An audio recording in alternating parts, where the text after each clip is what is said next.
Bab 531. Ye Xuan tahu bahwa menyebarkan ilmu bela diri sesuka hati akan menjadi pukulan telak bagi Lan Xin. Menyebarkan ilmu bela diri sesuka hati adalah kejahatan. Bahkan wajah Lan Xin pun memucat saat ini. Melihat wajah Lan Xin saat ini, Lan Ye segera melangkah maju dan melindungi Lan Xin di belakangnya. Kemudian, ia menggertakkan giginya dan memikul semua barang di punggungnya. Tuan Muda Ye, harap berhati-hati.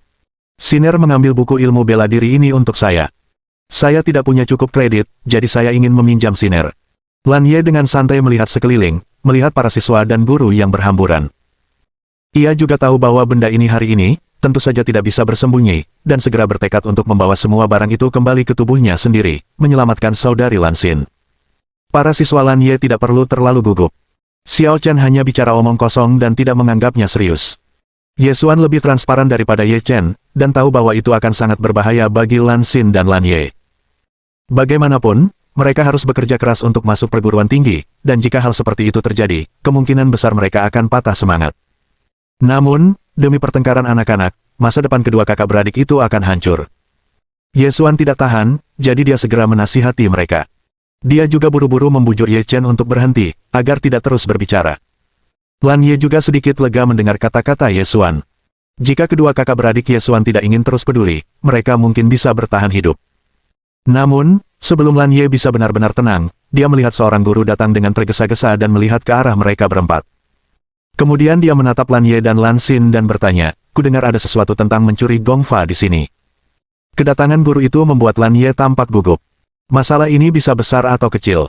Jika besar, hubungan kakak beradik mereka tidak bisa lepas. Tetapi jika kecil, itu hanya lelucon. Namun, melihat tatapan gurunya, Lan Ye tahu bahwa itu tidak bisa ditangani dengan baik. Namun, ia masih ingin mencoba melawan, lalu melangkah maju dan berkata kepada gurunya, "Guru, Anda salah paham. Tidak ada pencurian. Saya hanya ingin meminjam kartu kredit adik saya. Saya tahu ini tidak baik. Lain kali saya tidak akan melakukannya." Lan Ye langsung ingin mendapatkan benda ini, agar adiknya bisa lolos. Namun, ketika Ye Chen mendengar kata-kata Lan Ye, ia langsung berkata dengan sedikit ragu, "Untuk apa meminjam? Ini jelas demi ayahmu." Suara Ye Chen tidak keras, tetapi bagi para praktisi, suaranya sangat keras. Mendengar kata-kata ini, Lan Ye menoleh dan menatap Ye Chen, yang tampak seperti kanibalisme. Hati Ye Chen yang memberontak langsung tersulut, dan ia berkata lugas, "Lihat apa, kan? Kau kan orang kayu, adikmu orang api, lalu apa yang kau inginkan dari orang angin? Tidak ada yang tahu ayahmu orang angin, bahkan buku panduannya pun tidak memadai."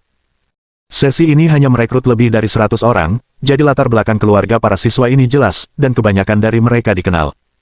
Meskipun Ye Chen baru berusia 9 tahun, ia sudah bisa menceritakan semua ini dengan mudah. Setelah melihat kemampuan Lan Xina, ia langsung memahaminya. Dengan semangat membara, ia langsung bersuara. Setelah mendengarkan kata-kata Ye Chen, sang guru tidak sepenuhnya mendengarkannya. Sebaliknya, ia menatap Lan Ye dan bertanya, "Tunjukkan padaku slip giok yang kau miliki." Mendengar kata-kata guru itu, Lan Ye tidak mau, tetapi ia harus menyerahkan slip giok itu. Ia menatap guru itu dengan wajah pucat. Namun, Lan Ye tidak terima, jadi ia langsung menjelaskan kepada gurunya, "Guru, slip giok inilah yang kuinginkan. Sekalipun kau tak bisa lolos dari masalah ini, kau harus mengeluarkan adikmu. Kau tak boleh ikut campur. Saat kau mengatakan ini, kau juga bisa mengunci anggrek dengan kuat di belakangnya agar ia tak bisa kabur. Apa yang kau lakukan dengan ini?" Guru itu menatap Lan Ye dengan sedikit kekecewaan. Ia juga tahu bahwa sebagai praktisi biasa, sangat sulit untuk mencapai kesuksesan dalam kultivasi, tetapi aturan sekolah tidak boleh dilanggar, yang merupakan poin terpenting di hati setiap orang. Aku menggunakannya untuk berlatih teknik. Bahkan dalam situasi ini, Lan Ye tidak berniat menyerah begitu saja, dan langsung menjelaskan dengan masuk akal, "Aku seorang kayu, dan aku bisa belajar alkimia, tetapi sekarang aku tidak bisa bertukar keterampilan alkimia, jadi kudengar keterampilan sistem angin adalah keterampilan operasi yang paling menantang, jadi aku ingin meminjam keterampilan sistem angin untuk melatih kendaliku." Setelah mendengarkan kata-kata Lan Ye, guru itu tidak banyak bicara. Dia hanya menatap Lan Ye dan berkata, "Masalah ini perlu dilaporkan dan biarkan orang-orang di atas yang memutuskan, jadi kamu jangan pergi ke perpustakaan selama periode ini." Meskipun guru itu tahu situasi Lan Ye, aturan tetaplah aturan, yang tidak bisa diubah untuk satu orang pun. "Guru, saya melakukan semuanya sendiri. Saya bersedia menanggung semua tanggung jawab." Lan Ye mendengar bahwa guru itu tidak langsung tenang. Ada sedikit firasat di hatinya, tetapi dia tidak menaruh harapan padanya. Dia segera memberitahu Lau bahwa dia ingin mengeluarkan adiknya. Begitu. Guru itu tidak lagi mempermalukan Lan Ye, bahkan Ye Chen yang tidak puas, dihentikan oleh Ye Xuan. Setelah guru itu pergi, Ye Xuan tak kuasa menahan rasa bersalah dan berkata kepada Lan Ye, "Maaf, Lan Ye, kakakku telah merepotkanmu." Mendengar kata-kata Ye Xuan, Lan Ye hanya berkata, "Nona Ye terlalu khawatir. Bagaimanapun, ini salah kami. Tolong jangan khawatirkan kesalahan kakaknya." Demi kakaknya, Lan Ye, meskipun ingin mengatakan sesuatu kepada Ye Xuan, ia harus menahannya. Setelah itu, Lan Ye pergi bersama Lan Xin, tanpa memberi Ye Xuan kesempatan untuk berbicara. Su Xiao, yang melihat semua ini di matanya, tidak gegabah. Ia hanya menatap Ye Xuan dan Ye Chen setelah Lan Ye pergi, dengan sedikit kekecewaan. Su Xiao memang mempertimbangkan Ye Xuan dan Ye Chen, meskipun ia tidak akan membiarkan mereka menjadi murid pertamanya, setidaknya ia bisa memiliki murid terdaftar. Namun, kejadian hari ini membuat Su Xiao menyadari bahwa jika mereka benar-benar menjadi anggota geng pemuda, konflik di dalam geng pemuda akan semakin menonjol, dan bukan itu yang ingin Su Xiao lihat. Setelah Su Xiaohui kembali, ia tiba-tiba mendapatkan pertanyaan yang dibawa Wang Qiang, yang ternyata adalah pertanyaan Lan Ye. Su Xiao melihat laporan itu secara acak dan menemukan bahwa tidak ada perbedaan antara apa yang dilihatnya di tempat kejadian dan ia sedikit puas. Setelah Su Xiao selesai menonton, Wang Qiang langsung bertanya, "Bos, bagaimana kita harus menangani masalah ini? Jika kita tidak dapat menanganinya dengan benar, otoritas perguruan tinggi kita akan dilanggar. Masalah ini bisa besar atau kecil." Mendengar ada sesuatu dalam cerita itu, Su Xiao bertanya dengan makna yang agak samar, "Apa yang akan kau lakukan?" Mencatat nilai buruk Lan Ye dapat memberitahu para siswa ini tentang kekuatan perguruan tinggi, dan itu juga dapat memberi Lan Ye jalan keluar. Lagi pula, tidak mudah baginya untuk masuk. Ketika Wang Qiang mendengar pertanyaan Su Xiao, ia langsung mengatakan apa yang ada di pikirannya. Sebagai mahasiswa Lan Ye, Wang Qiang juga tahu bahwa Lan Ye adalah mahasiswa yang rajin dan tekun. Meskipun latar belakang keluarganya tidak jelas, ia mengerahkan 100% usahanya. Wang Qiang tidak ingin menunda masa depan Lan Ye hanya karena masalah kecil ini. Wang Qiang tidak ingin mengurus masalah ini jika bukan demi memberitahu para mahasiswa ini tentang peraturan kampus. Namun, sekarang kesempatan itu hanya sedikit, dan ini akan terjadi.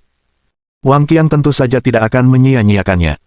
Meskipun ia merasa kasihan pada Lan Ye, demi stabilitas kampus, harus ada seseorang yang bisa dijadikan contoh bagi orang lain.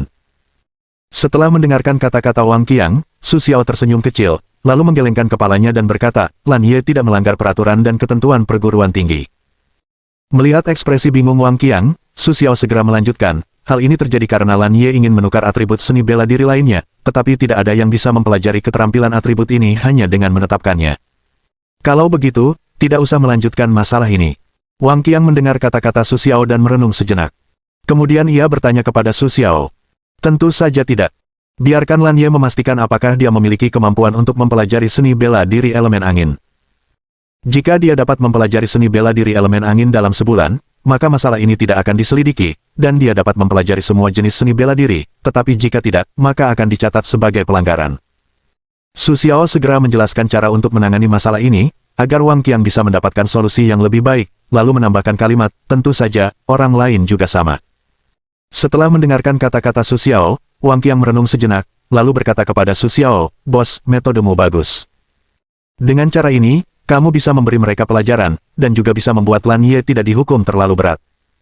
Mendengar seruan Wang Qiang, Su Xiao hanya tersenyum, tanpa berkata apa-apa lagi, langsung berkata kepada Wang Qiang, "Lan Ye, murid ini, kamu periksa lagi, dan perhatikan lebih teliti."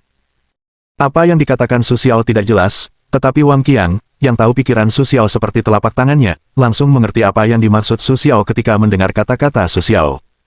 "Baik, bos, aku akan lebih memperhatikan Lan Ye." Wang Qiang segera meyakinkan Su Xiao. Bab 532. Melihat Wang Qiang mengerti maksudnya, Su Xiao langsung tersenyum tipis dan berkata lagi, "2 hari lagi, aku akan mengajak Ye Qian jalan-jalan. Tanggal kepulangannya belum pasti. Kalau ada yang tidak bisa diselesaikan oleh Qing Bang, biar Chen Li yang mengurusnya." Su Xiao sudah memutuskan waktu untuk pergi ke tempat rahasia.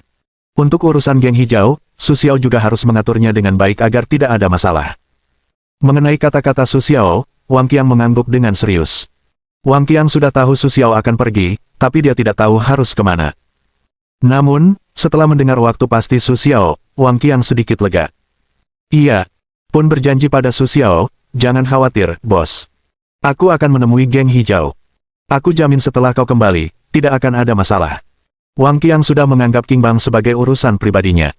Lagi pula, identitas dan status Wang Qiang di geng hijau tidak berbeda dengan Su Xiao. Lagi pula, sebagian besar urusan Qing Gang sudah selesai. Su Xiao melihat ketegasan Wang Qiang, dan ia tak banyak bicara. Lagi pula, apa yang harus dijelaskan, ia pun menjelaskannya. Selama Wang Qiang dan yang lainnya tidak gegabah memprovokasi orang yang tidak seharusnya diprovokasi, maka tidak akan terjadi apa-apa pada geng hijau. Setelah Su Xiao menjelaskan, Wang Qiang pergi. Kemudian Su Xiao memberitahu Ye Qian untuk pergi ke Laut Cina Selatan 3 hari kemudian. Kali ini, lokasi pembukaan tempat rahasia tersebut terletak di selatan Laut Cina Selatan, dekat Austria, tetapi belum tiba di Austria, jadi Su Xiao siap pergi ke Austria untuk menunggu pembukaan tempat rahasia tersebut. Selain itu, ada pasar pertemuan sementara di Austria, yang didedikasikan untuk melayani para praktisi. Su Xiao juga ingin berbelanja. Sehari sebelum keberangkatan, Su Xiao masih menyempurnakan yuan sejatinya. Ia berencana untuk mengkonsolidasikan kultivasinya dan meningkatkan kekuatannya. Namun, ia tidak ingin Ye Xuan menemukannya. "Bos, Nona Ye Xuan ingin bertemu denganmu."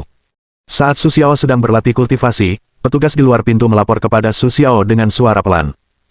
Setelah mendengar bahwa itu Ye Xuan, Su Xiao berpikir sejenak dan berkata, biarkan dia masuk. Su Xiao bahkan tidak melihat Ye Xuan setelah dari perpustakaan hari itu, tetapi ia masih tahu sedikit tentang tujuan kunjungan Ye Xuan. "Kakak Su, aku sudah lama tidak bertemu denganmu akhir-akhir ini. Apakah kau selalu berlatih?" Postur tubuh Ye Xuan sungguh mengagumkan. Melihat postur Su Xiao, ia langsung bertanya dengan sedikit keraguan. "Ini kultivasi. Apa yang kamu lakukan di sini?" Mengenai pertanyaan Ye Xuan, Su Xiao segera mengangguk dan bertanya langsung. "Ada hal sepele yang merepotkanmu, Kakak Su?"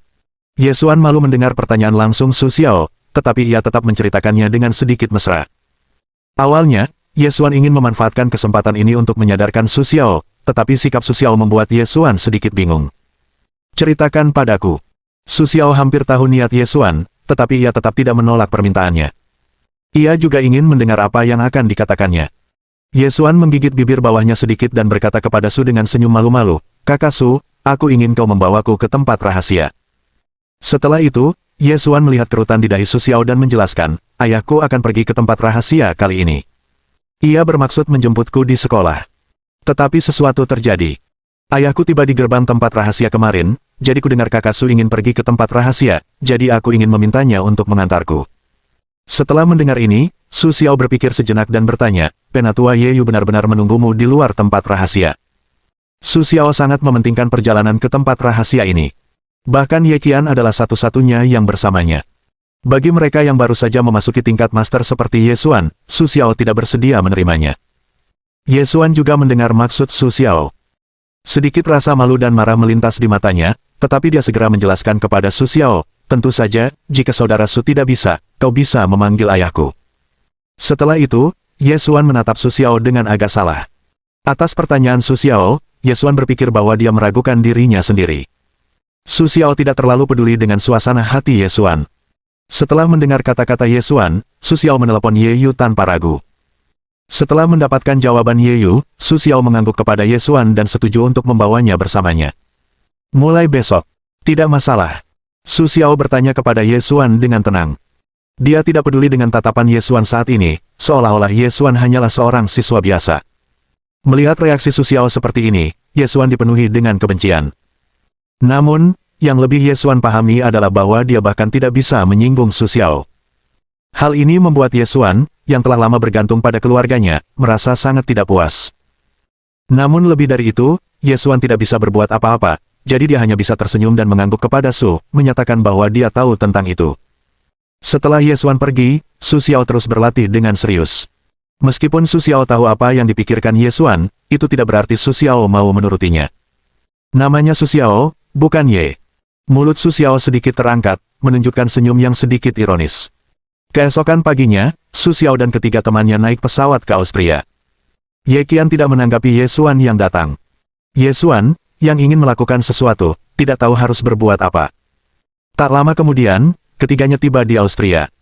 Ketika mereka turun dari pesawat, Su Xiao menyadari bahwa ada banyak praktisi tingkat tinggi, prajurit kuno, vampir, dan ninja di kota ini, yang membuat Su Xiao menyadari daya tarik naskah rahasia. "Bos, apakah kita langsung ke sana?" Ye Qian melihat peta Austria dan bertanya kepada Su Xiao bahwa Su Xiao bertanggung jawab atas rencana perjalanan spesifik, tetapi hal-hal kecil ini, yang sedang diselesaikan Ye Qian. Su Xiao mengangguk sedikit, menatap Ye Xuan, lalu berkata, Xuan apakah penatua Ye Yu ada di kota sini?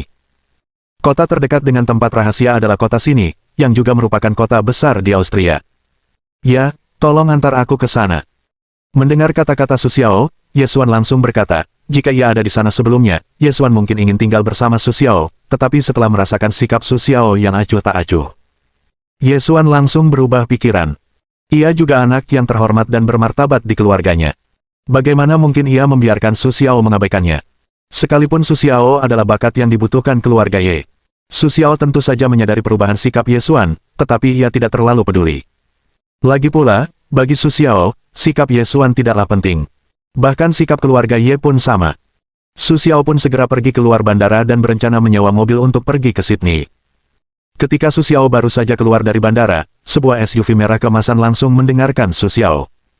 Jendela mobil sedikit diturunkan, memperlihatkan wanita pirang di kursi pengemudi. Dengan senyum hangat, Luo Xi berkata kepada Su Xiao, "Tampan, apakah kau akan pergi ke Sydney? Mau kuantar?" Luo Xi menatap Su Xiao dengan mata berbinar. Yu Guang sedikit mengalihkan pandangannya dari Ye Xuan dan Ye Qian, lalu kembali menatap Su Xiao. Melihat gadis yang penuh gairah ini, Su Xiao pun terkejut. Terlebih lagi, Su Xiao merasa kultivasinya telah mencapai tingkat transformasi. Tahukah Anda bahwa Luo Xi baru berusia 30 tahun, tetapi ia memiliki kultivasi seperti itu? Entah Luo Xi memiliki bakat luar biasa, atau organisasi telah mengolahnya dengan cermat. Banyak pikiran berkelebat di benak Su Xiao. Kemudian Su Xiao menunjukkan senyum yang sedikit tersirat dan berkata, aku tidak tahu harus memanggil wanita ini apa. Panggil saja aku Roche. Cepat masuk ke mobil. Aku juga akan pergi ke Sydney. Ayo pergi bersama. Roche tersenyum pada Sue, mengangkat tangannya sedikit, dan langsung membuka kunci mobil. Melihat perilaku Roche, Su Xiao juga merasa sedikit terkejut, tetapi setelah melihat kendaraan dan orang-orang yang jarang terlihat di sekitar bandara, ia mengangguk sedikit kepada Ye Qian, lalu masuk ke dalam mobil. Setelah melihat Su Xiao naik bus, Ye Qian juga mengikutinya. Ye Xuan ragu sejenak. Melihat Su Xiao dan Luo Xi tidak peduli, ia naik bus dengan enggan. Namun, ia masih berbisik kepada Su Xiao, Kakak Su, apakah kita benar-benar ingin naik bus di sini? Ye Xuan tidak tahu mengapa. Ia merasa terancam oleh gadis yang penuh gairah ini, dan bahkan tidak ingin Su Xiao bergaul dengan Luo Xi. Tidak apa-apa. Lagi pula sedang dalam perjalanan. Su Xiao menjawab Ye Xuan tanpa peduli. Kemudian ia menatap Luo Xi dan bertanya, apakah kau juga akan pergi ke Pulau Emas? Pulau Emas adalah pulau tempat tanah rahasia dibuka kali ini. Awalnya, tidak ada jejak atau bahkan nama pulau ini. Tetapi ketika tanah rahasia akan dibuka, Pulau Emas diwarnai dengan lapisan cahaya kemasan. Bahkan air laut di dekatnya berwarna kemasan, sehingga pulau itu juga disebut Pulau Emas. Tentu saja, orang-orang yang datang ke Austria sekarang semuanya untuk Pulau Emas. Roche sedikit menarik sudut mulutnya, lalu memperkenalkan dirinya kepada Su Xiao, penatua kuil Prancis, Roche. Geng pemuda Tionghoa, Su Xiao.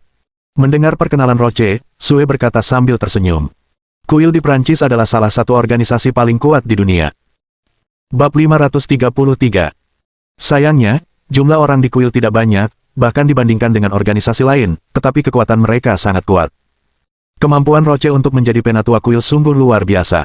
Ye Qian memperhatikan penampilan Luo Xi dengan sedikit waspada, tetapi Su Xiao tidak ragu. Lagi pula, bahkan jika pemimpin kuil datang, dia tidak akan menjadi ancaman bagi Su Xiao. Aku kenal kamu, Sue. Ketika Roche mendengar perkenalan Su Xiao, senyum di wajahnya semakin cerah. Huaxia, hari pertama. Senyum hangat Roche juga sedikit waspada. Roche harus waspada terhadap Sue. Namun, Su Xiao tampaknya tidak menyadarinya. Roche adalah orang yang sangat banyak bicara. Meskipun mereka tidak saling kenal sebelumnya, Roche dan Su Xiao dapat berbicara dengan antusias. Menghadapi percakapan Roche, Su Xiao tidak banyak bicara, tetapi hanya melanjutkan dengan acuh tak acuh. Bagaimanapun, bagi Su Xiao, Roche tidak memiliki banyak nilai untuk ditaklukkan. Meskipun Roche juga tahu ide Su Xiao, ia tidak menyerah sepenuhnya. Ia berpura-pura tidak tahu apa-apa dan berbicara dengan Su Xiao. Tak lama kemudian, beberapa orang datang ke kota sini. Setelah tiba di kota sini, Su Xiao segera menyadari bahwa para praktisi di kota sini lebih terkonsentrasi. Rasanya hampir separuh praktisi di dunia datang ke kota kecil ini. Setelah Roche memarkir mobil sesuka hati, ia berkata sambil mendesah pelan, banyak sekali orang. Mendengar ini, Ye Xuan melihat jalanan di sekitarnya yang agak kosong. Dibandingkan dengan kota-kota lain, jumlah penduduk di kota ini memang sedikit, tetapi ia tidak mengerti mengapa Su Xiao sampai meniru kata-kata Luosi. Melihat Su Xiao dan Luosi berbincang-bincang, Ye Xuan berkata dengan cemas, "Kakak Su, kalau ayahku datang, aku akan pergi dulu." Setelah itu, Ye Xuan menatap Su dengan penuh harap dan tersenyum. Namun, yang membuatnya kecewa, sikap Su Xiao dalam urusan ini hanya mengangguk santai, "Baiklah, ayo pergi." Setelah itu, Su Xiao mengangguk kepada Ye Yu dan yang lainnya yang tidak jauh dari sana. Sebesar apapun krisis di dunia rahasia, banyak orang telah dikirim ke organisasi dan keluarga praktisi dunia. Keluarga Ye, sebagai keluarga teratas di Tiongkok, tentu saja memiliki banyak orang. Apalagi, ini hanyalah pasukan pendahulu mereka. Lagi pula, waktu pembukaan dunia rahasia jelas bukan hanya beberapa hari. Ketika situasi dunia rahasia dieksplorasi, lebih banyak orang akan datang. Ini adalah akhir dari dunia rahasia sampai dunia rahasia dikuasai oleh orang lain. Sebelum itu, dunia rahasia dibuka untuk umum. Dan pertarungan terakhir untuk kepemilikan dunia rahasia, itu adalah saat yang paling intens.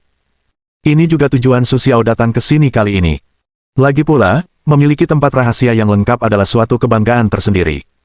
Terlebih lagi, jika Su Xiao ingin mengembangkan dan memperluas geng hijau, ia membutuhkan tempat yang memadai, dan tempat rahasia itu sepenuhnya memenuhi persyaratan Su Xiao. Su Xiao memandangi emas yang terpancar dari laut, dan wajahnya berubah serius. "Kau tidak mengirim pacarmu?" Luosi menatap Ye Xuan yang enggan pergi. Dengan sedikit candaan, ia bertanya pada Su Xiao. Tatapannya juga dipenuhi godaan. "Dia bukan pacarku, apa Roche tidak tahu?" Untuk percobaan Roche, Su Xiao menjawab dengan sangat tenang, dan bahkan tidak memikirkan masalah ini. Bagi Su Xiao, selain membuka rahasia akan membuatnya sedikit peduli, hal-hal lain tidak akan membuat Su Xiao sedikit pun peduli. "Aku khawatir gadis kecil itu tidak berpikir begitu." Melihat sikap tenang Su Xiao, senyum Roche menjadi murni, tetapi matanya masih waspada. "Ini urusanku." Su Xiao tidak ingin membahasnya lebih lanjut, jadi dia berkata, "Aku akan istirahat. Kau bisa makan sendiri." Setelah itu, Su Xiao berjalan menuju hotel dengan sedikit ceroboh. Melihat senyum Su, Luo Che mengangkat bahu tanpa rasa malu, lalu mengikutinya. Di sisi lain, ketika Ye Xuan datang menemui ayahnya, Ye Yu, dia tampak sedikit kecewa dan enggan. Namun, Ye Xuan juga tahu bahwa dia tidak punya kekuatan untuk mengubah masalah ini. Tiba-tiba, dia berdiri di satu sisi, semakin kesepian. Ketika Ye Yu melihat ekspresi Ye Xuan, dia langsung bertanya dengan maksud yang tak terjelaskan. "Ada apa?" Dan Su Xiao. Di mata Ye Yu, Su Xiao dan Ye Xuan sama-sama anak-anak. Mereka tidak perlu khawatir. Mereka bahkan merasa bangga. Mereka bahkan tidak berpikir Su Xiao akan meninggalkan Ye Xuan dan memilih orang lain. Namun, Ye Xuan, seperti Ye Yu, awalnya berpikir bahwa Su Xiao tidak akan pernah meninggalkan keluarga Ye. Namun, berdasarkan penyelidikan selama periode ini, Ye Xuan memiliki firasat yang sangat buruk. "Ayah, apakah Su Xiao tidak ingin menikah denganku?" Setelah melihat Ye Yu, Ye Xuan merasa seolah-olah dia memiliki sesuatu untuk diandalkan. Dia tidak bisa menahan diri untuk mengatakan apa yang ada di dalam hatinya, berharap Ye Yu dapat memberinya sedikit penghiburan. "Kenapa? Putriku sangat cantik, bagaimana mungkin Su Xiao tidak menginginkanmu?" Ye Yu dengan cepat menghibur Ye Xuan, dan pada saat yang sama memberi isyarat kepada murid-muridnya untuk memeriksa masalah antara Su Xiao dan Ye Xuan dan apa yang terjadi. Su Xiao tidak tahu apa yang terjadi pada Ye Xuan dan Ye Yu. Dia bahkan tidak ingin tahu. Setelah beristirahat sejenak, Su Xiao tiba di Pulau Emas. Di malam hari, Pulau Emas terlihat sangat indah. Cahaya yang hampir jatuh dari cakrawala bercampur dengan cahaya yang dipancarkan Pulau Emas. Dalam keadaan tak sadar, pulau itu tampak seperti satu kesatuan. Melihat warna emas yang indah ini, Su Xiao tak kuasa menahan diri untuk tidak merasa sedikit tertegun. Namun tak lama kemudian, Su Xiao tersadar dan berjalan menuju pantai. Tepat saat Su Xiao bersiap menyeberangi laut menuju Pulau Emas, sosok Roche kembali muncul di hadapannya. "Kakak Su." Ketika Roche melihat Su Xiao, ia berlari menghampirinya dan menyapanya. Melihat Roche yang terkejut, Su Xiao bermaksud mengatakan bahwa mereka baru saja bertemu. Namun di malam hari, pasti banyak orang yang pergi ke Pulau Emas. Karena itu, hanya sedikit orang yang menyukai seks yang memperhatikan kemunculan Roche. "Roche." Su Xiao mendengar panggilan Roche, tetapi ia hanya mengangguk kecil ke arahnya, lalu melanjutkan perjalanan, tanpa berhenti menunggu. Melihat tindakan Su Xiao, Roche tidak merasa keberatan, dan segera mengikutinya. "Kakak Su, kau juga mau ke Pulau Emas? Ayo kita pergi bersama, atau kita bisa mengurusnya." Tanpa menunggu jawaban Su Xiao, Luosi berjalan di samping Su Xiao dengan sangat leluasa, dan berkata sambil tersenyum, "Kakak Su, menurutmu waktu untuk membuka naskah rahasia ini malam hari? Langit terlihat sangat indah saat ini. Kemana Roche merindukannya?" Ia bergumam dalam hati, meskipun Su Xiao dan istrinya tidak menjawab, Roche bisa berbicara dengan sangat keras, yang membuat Su Xiao merasa tak berdaya. Kemudian Su Xiao mengangguk kecil dan berkata kepada Roche, "Ikuti saja." Setelah itu, Su Xiao langsung berjalan menuju Pulau Emas, terlepas dari apakah Roche mengikutinya atau tidak. Su Xiao tidak terlalu peduli dengan kedatangan Roche yang tak diundang, atau bahkan tidak peduli sama sekali. Bahkan bagi Su Xiao, selama itu merugikan kepentingan pribadinya, ia tidak akan mempermasalahkannya. Namun, ketika Roche mendengar kata-kata Su Xiao, wajahnya langsung berseri-seri, seolah-olah ia telah melihat sesuatu yang luar biasa.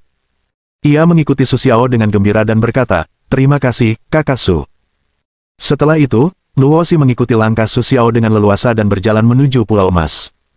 Su Xiao tidak memperhatikan apa yang diikuti Luosi, dalam sekejap, Su Xiao dan yang lainnya tiba di Pulau Emas. Di pulau kecil seluas kurang dari 300 meter persegi, terdapat banyak orang, dan pencapaian mereka yang bisa tinggal di sini tak kalah hebat dari para master. Su Xiao menatap Pulau Emas yang padat, sedikit mengernyit, dan memberi isyarat kepada Ye Qian. Ye Qian segera berjalan menuju Pulau Emas, menatap ketiga biksu di dunia luar, dan berkata dengan suara rendah, "Minggir." Sebelum kata-kata itu terdengar, ada semacam tekanan dari yang kuat di dunia, yang membuat tiga tuan di depan mereka menjadi pucat. Ye Qian menunjukkan tangannya, membuat orang-orang di Pulau Emas menoleh. Bahkan Luosi, yang melihat Ye Qian, juga terkejut. Namun, Ye Qian tidak menyadari apa yang sedang dilakukannya. Setelah memberi jarak yang cukup, ia tersenyum hormat kepada Su Xiao, "Bos, posisinya aman." Setelah itu, ia tersenyum hormat kepada Su Xiao dan membungkuk sedikit. Tindakan Ye Qian membuat mata mereka kembali tertuju pada Su Xiao, menyadari bahwa mereka tidak dapat mendeteksi kultivasi Su Xiao. Namun, ketika Su Xiao tiba-tiba berdiri, wajahnya memucat. Bahkan beberapa orang pintar pun segera mengalihkan pandangan mereka, karena takut mengganggu Su Xiao. Bahkan Luosi, yang berada di samping Su Xiao, tidak menyadarinya. Bagi orang lain, Su Xiao berjalan dengan tenang ke Pulau Emas, hanya selangkah, sangat berbeda. Ketika Su Xiao menginjakkan kaki di Pulau Emas, Su Xiao mengerti mengapa orang-orang ini harus tetap di Pulau Emas. Karena di atas batu besar Pulau Emas, terdapat esensi aura, yang 10 kali lebih kuat daripada aura di luar Pulau Emas. Selangkah lagi, auranya benar-benar berbeda, yang membuat Su Xiao sedikit tertarik. Bab 534. Meskipun Pulau Emas disebut pulau, sebenarnya itu hanyalah karang yang sangat besar, dan ukurannya hanya 300 meter persegi. Namun, ukuran persegi dan aura yang terkandung di dalamnya jauh melampaui ukuran sebuah kota. Bahkan karang Pulau Emas tidak dapat ditinggalkan oleh biksu biasa.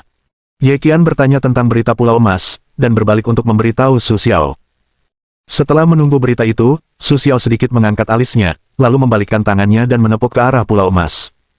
Para biksu di dekatnya tidak dapat menahan tawa ketika mereka melihat tindakan Su Xiao saat ini. Namun, Su Xiao menamparkan tangannya langsung ke karang dan membuat penyok di bekas tangannya, yang membuat para penonton menunjukkan ekspresi ngeri. Anda harus tahu bahwa guru yang kuat tidak dapat membuat jejak apapun di karang dengan sekuat tenaga, tetapi Su Xiao tidak. Tetapi Anda dapat meninggalkan bekas tangan. Meskipun Su Xiao meninggalkan sidik jarinya di bebatuan, dia tidak terlihat setengah santai. Sebaliknya, dia memiliki makna yang samar. Kemudian Su Xiao duduk di tanah, menatap sidik jarinya. Sulit bagi semua orang untuk memahami tindakan Su Xiao. Lagi pula, aura di Pulau Emas begitu kuat sehingga mereka tidak mengolahnya. Sebaliknya, mereka datang untuk mempelajari batu pecah, yang membuat mereka bingung. Bahkan Ye Qian pun tak kuasa membujuknya, "Bos, dengan aura sekuat ini, kau bisa mengolahnya saja." Kecepatan kultivasi di sini 10 kali lipat dari dunia luar. Ye Qian merasakan aura kuat di sekelilingnya dan berkata kepada Su Xiao dengan penuh semangat, "Berlatihlah sendiri." Su Xiao menggelengkan kepalanya sedikit dan menolak kebaikan Ye Qian, yang membuat Ye Qian merasa bersalah dengan kultivasinya sendiri. Namun, ketika Luosi merasakan aura kuat di sekelilingnya, ia mulai bermeditasi dengan mata tertutup. Bahkan gerakan Su Xiao pun tidak mengganggunya. Ketika Su Xiao menatap karang tanpa berkedip, ia mendapati bahwa tempat Su Xiao meninggalkan sidik jarinya di karang itu perlahan-lahan menjadi dangkal. Setelah beberapa saat, karang itu kembali seperti biasa, seolah-olah tidak pernah dijadikan sidik jari. Lihat di sini, Su Xiao juga tidak bisa menahan senyum tiba-tiba, akan telapak tangan di atas batu, perasaan baik-baik saja. Tindakan Su Xiao selalu terlihat oleh Ye Qian. Meskipun dia tidak tahu mengapa Su Xiao ingin mempelajari terumbu karang, Ye Qian juga melihat perubahan terumbu karang. Setelah melihat perubahan terumbu karang, dia tampak penuh keheranan. Melihat tampilan Su Xiao yang tenang dan tanpa gelombang, dia harus menyingkirkan keraguannya. Su Xiao tidak menjelaskan apapun kepada Ye Qian, tetapi setelah melihat terumbu karang pulih, dia mencoba memeriksa komposisi terumbu karang. Ketika Su Xiao meletakkan tangannya di dekat terumbu karang, dia tiba-tiba menemukan bahwa terumbu karang itu memiliki napas. Jika bukan karena kultivasi dan kreativitas Su Xiao, ia pasti tidak akan menemukan penemuan seperti itu. Namun, Su Xiao hanya bisa merasakan ada kehidupan di terumbu karang ini, tapi apa itu? Dalam posisi seperti itu, Su Xiao tidak bisa mengetahuinya untuk sesaat. Dalam sekejap, Su Xiao tiba-tiba berdiri dan berkata kepada Ye Qian, "Tunggu aku di sini." Lalu ia melompat ke laut. Pergerakan Su Xiao menarik perhatian beberapa orang di dekatnya. Melihat Su Xiao berlari ke laut, ia langsung tertawa. Namun, ketika mereka menyadari sidik jari di posisi Su Xiao menghilang, wajah mereka tiba-tiba berubah ngeri. Bahkan ketika mereka melihat bebatuan di bawah tubuh mereka sedikit bingung.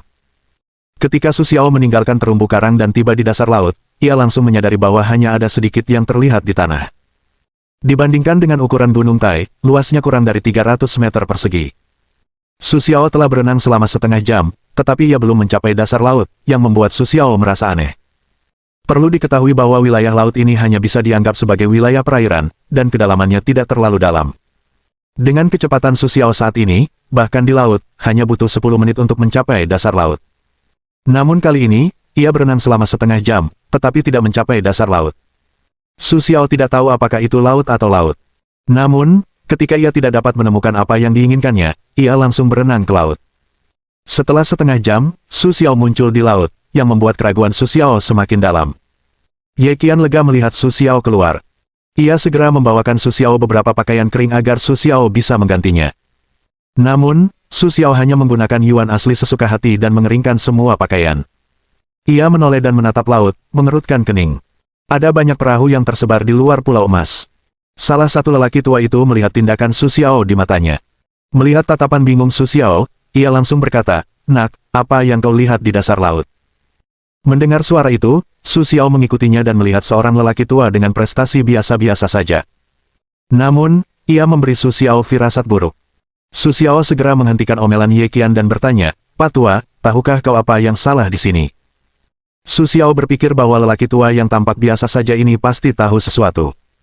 Ketika lelaki tua itu mendengar pertanyaan Su Xiao, ia langsung berkata, "Aku bertanya duluan, dan kau menjawab duluan." Menghadapi tatapan tidak sopan lelaki tua itu, Su Xiao tidak bereaksi. Langsung tersenyum, ia berkata ringan, "Aku menyelam selama setengah jam, belum mencapai dasar laut." Su Xiao tidak menceritakan semua temuannya, tetapi dia pasti bisa menjawab pertanyaan orang tua itu. Mendengar jawaban Su Xiao, lelaki tua itu menatap Su Xiao dengan pandangan tidak senang dan berkata, "Percuma saja. Siapa yang tidak tahu?" Namun, orang-orang di dekatnya yang selalu memperhatikan Su Xiao dan perilaku lelaki tua itu, mendengar kata-kata lelaki tua itu, wajah mereka berbinar-binar tak wajar, tetapi mereka enggan pergi dan tidak mendengarkan. Malahan, mereka menajamkan telinga untuk mendengarkan percakapan mereka. Setelah lelaki tua itu selesai berbicara, suaranya terdengar tidak puas, tetapi ia terus berkata, "Saya datang ke sini 10 tahun yang lalu. Saat itu, tempat ini hanyalah wilayah laut biasa. Hanya butuh 5 menit untuk sampai ke dasar laut, tetapi saya tidak menyangka akan berubah begitu drastis." Lelaki tua itu menghela napas dan tidak berkata apa-apa lagi, lalu mengambil kendi anggur di haluan dan mulai mabuk. Setelah mendengarkan jawaban lelaki tua itu, yang lain pergi dengan kecewa. Jelas, mereka menganggap kata-kata lelaki tua itu tidak berharga. Namun, Su Xiao, yang turun langsung, tahu betul nilai dari kata-kata lelaki tua itu. 10 tahun yang lalu, itu adalah wilayah laut biasa. 10 tahun kemudian, keadaannya menjadi seperti ini. Su Xiao tak kuasa menahan diri untuk menatap matahari terbenam yang perlahan menghilang dari langit dan gemerlap cahaya Pulau Emas. Selalu ada garis batas yang jelas, yang membuat Su Xiao tahu betapa luasnya wilayah laut itu. Selain itu, Su Xiao juga menemukan bahwa tidak ada terumbu karang di wilayah laut yang diselimuti cahaya keemasan ini kecuali Pulau Emas. Su Xiao memperhatikan perubahan itu dan merenung sejenak. Kemudian ia duduk di atas batu dan mulai bermeditasi. Ngomong-ngomong, ia juga menjelaskan kepada Ye Qian, "Teruslah bermeditasi. Masih banyak yang harus ditunggu." Setelah itu, Su Xiao mengabaikan hal-hal lain dan mulai bermeditasi. Setelah melihat tindakan Su Xiao, Ye Qian bermeditasi tepat di belakang Su Xiao, tetapi ia juga menguatkan diri. Setelah melihat perilaku Su Xiao, para biksu lain, yang memperhatikan tempat ini dengan saksama, menoleh dengan kecewa dan bergumam sedikit tidak puas, kapan tempat rahasia ini akan dibuka. Tetapi tidak ada yang bisa menjawab kata-katanya. Su Xiao tampak bermeditasi dengan mata tertutup, tetapi sebenarnya, ia telah merasakan terumbu karang di bawah tubuhnya. Setelah beberapa waktu, Su Xiao menyadari bahwa napas di terumbu karang berangsur-angsur menjadi jernih, yang membuatnya memiliki semacam dugaan yang tak terjelaskan. Saya khawatir setelah napas itu terungkap sepenuhnya, inilah hari dunia rahasia. Aura Pulau Emas secara bertahap meningkat. Di bawah kultivasi begitu banyak orang, auranya meningkat alih-alih menurun, yang dapat menjelaskan banyak hal dengan sangat baik. Oleh karena itu, Su Xiao bertekad untuk dua kegunaan, sekali berlatih, sekali memperhatikan nafas di terumbu karang, menunggu rahasianya terbuka. Dengan cara ini, 10 hari kemudian, kultivasi Su Xiao telah meningkat ke tingkat yang kecil, dan Ye Qian hanya selangkah lagi dari tingkat bintang. Siang hari, matahari bersinar terik di langit, dan orang-orang mengantuk. Bahkan para biksu ini pun terbius oleh aura yang semakin kuat. Namun, Su Xiao tiba-tiba membuka matanya, karena ia merasakan napas meninggalkan karang semakin cepat. Seperti yang diduga, ia akan muncul dalam 10 menit. Segera, Su Xiao berseru, tinggalkan karang. Setelah itu, sosok Su Xiao melesat menjauh dari karang, dan Ye Qian mengikuti Su Xiao dari dekat, sementara Luo Xi ragu sejenak, atau mengikuti Su Xiao. Beberapa orang yang tersisa hanya membuka mata sedikit, melihat bahwa tidak ada yang bisa dilakukan, dan terus berlatih dengan mata tertutup. Hanya beberapa orang yang melihat tatapan serius Su Xiao dan meninggalkan karang. Bagi mereka yang tidak pergi, Su Xiao tidak memperhatikan. Setelah 2 atau 3 menit waspada, orang-orang itu mendapati semuanya seperti biasa, dan mereka terus berlatih dengan sedikit rasa jijik. Namun keadaan berubah di saat berikutnya. Aura yang amat kuat menyebar dari Pulau Emas, membuat siapa saja yang tinggal di sana tampak penuh kegembiraan dan rasa girang. Bab 535. Aura yang dipancarkan seketika meningkatkan level mereka yang tetap di tempat. Melihat situasi ini, mata orang-orang memerah karena iri, bahkan Ye Qian, yang begitu teguh hatinya, tak kuasa menahan diri untuk berpikir. Senyum Su Xiao justru sebaliknya. Melihat pemandangan ini, Su Xiaomei mengerutkan kening. Ketika ia memperhatikan ekspresi orang-orang itu, ia dipenuhi kegembiraan, dan para biarawan yang berdiri di sampingnya semua bersemangat untuk mencoba, yang membuat Su Xiao memiliki firasat buruk. Jangan masuk. Melihat seseorang bergegas masuk ke Pulau Emas dengan mata merah, Su Xiao tak kuasa menahan diri untuk mengingatkannya bahwa sudah ada lebih dari 200 orang di Pulau Emas, tetapi mereka masih ingin masuk. Sulit bagi Su Xiao untuk memprediksi kerugian besar. Urus saja urusanmu sendiri. Kebanyakan orang mengabaikan dan tidak mendengarkan perkataan Su Xiao, bahkan beberapa orang yang pemarah langsung memarahi Su Xiao. Melihat orang-orang ini berjatuhan ke Pulau Emas satu demi satu seperti pangsit, senyum Su Xiao tiba-tiba berubah.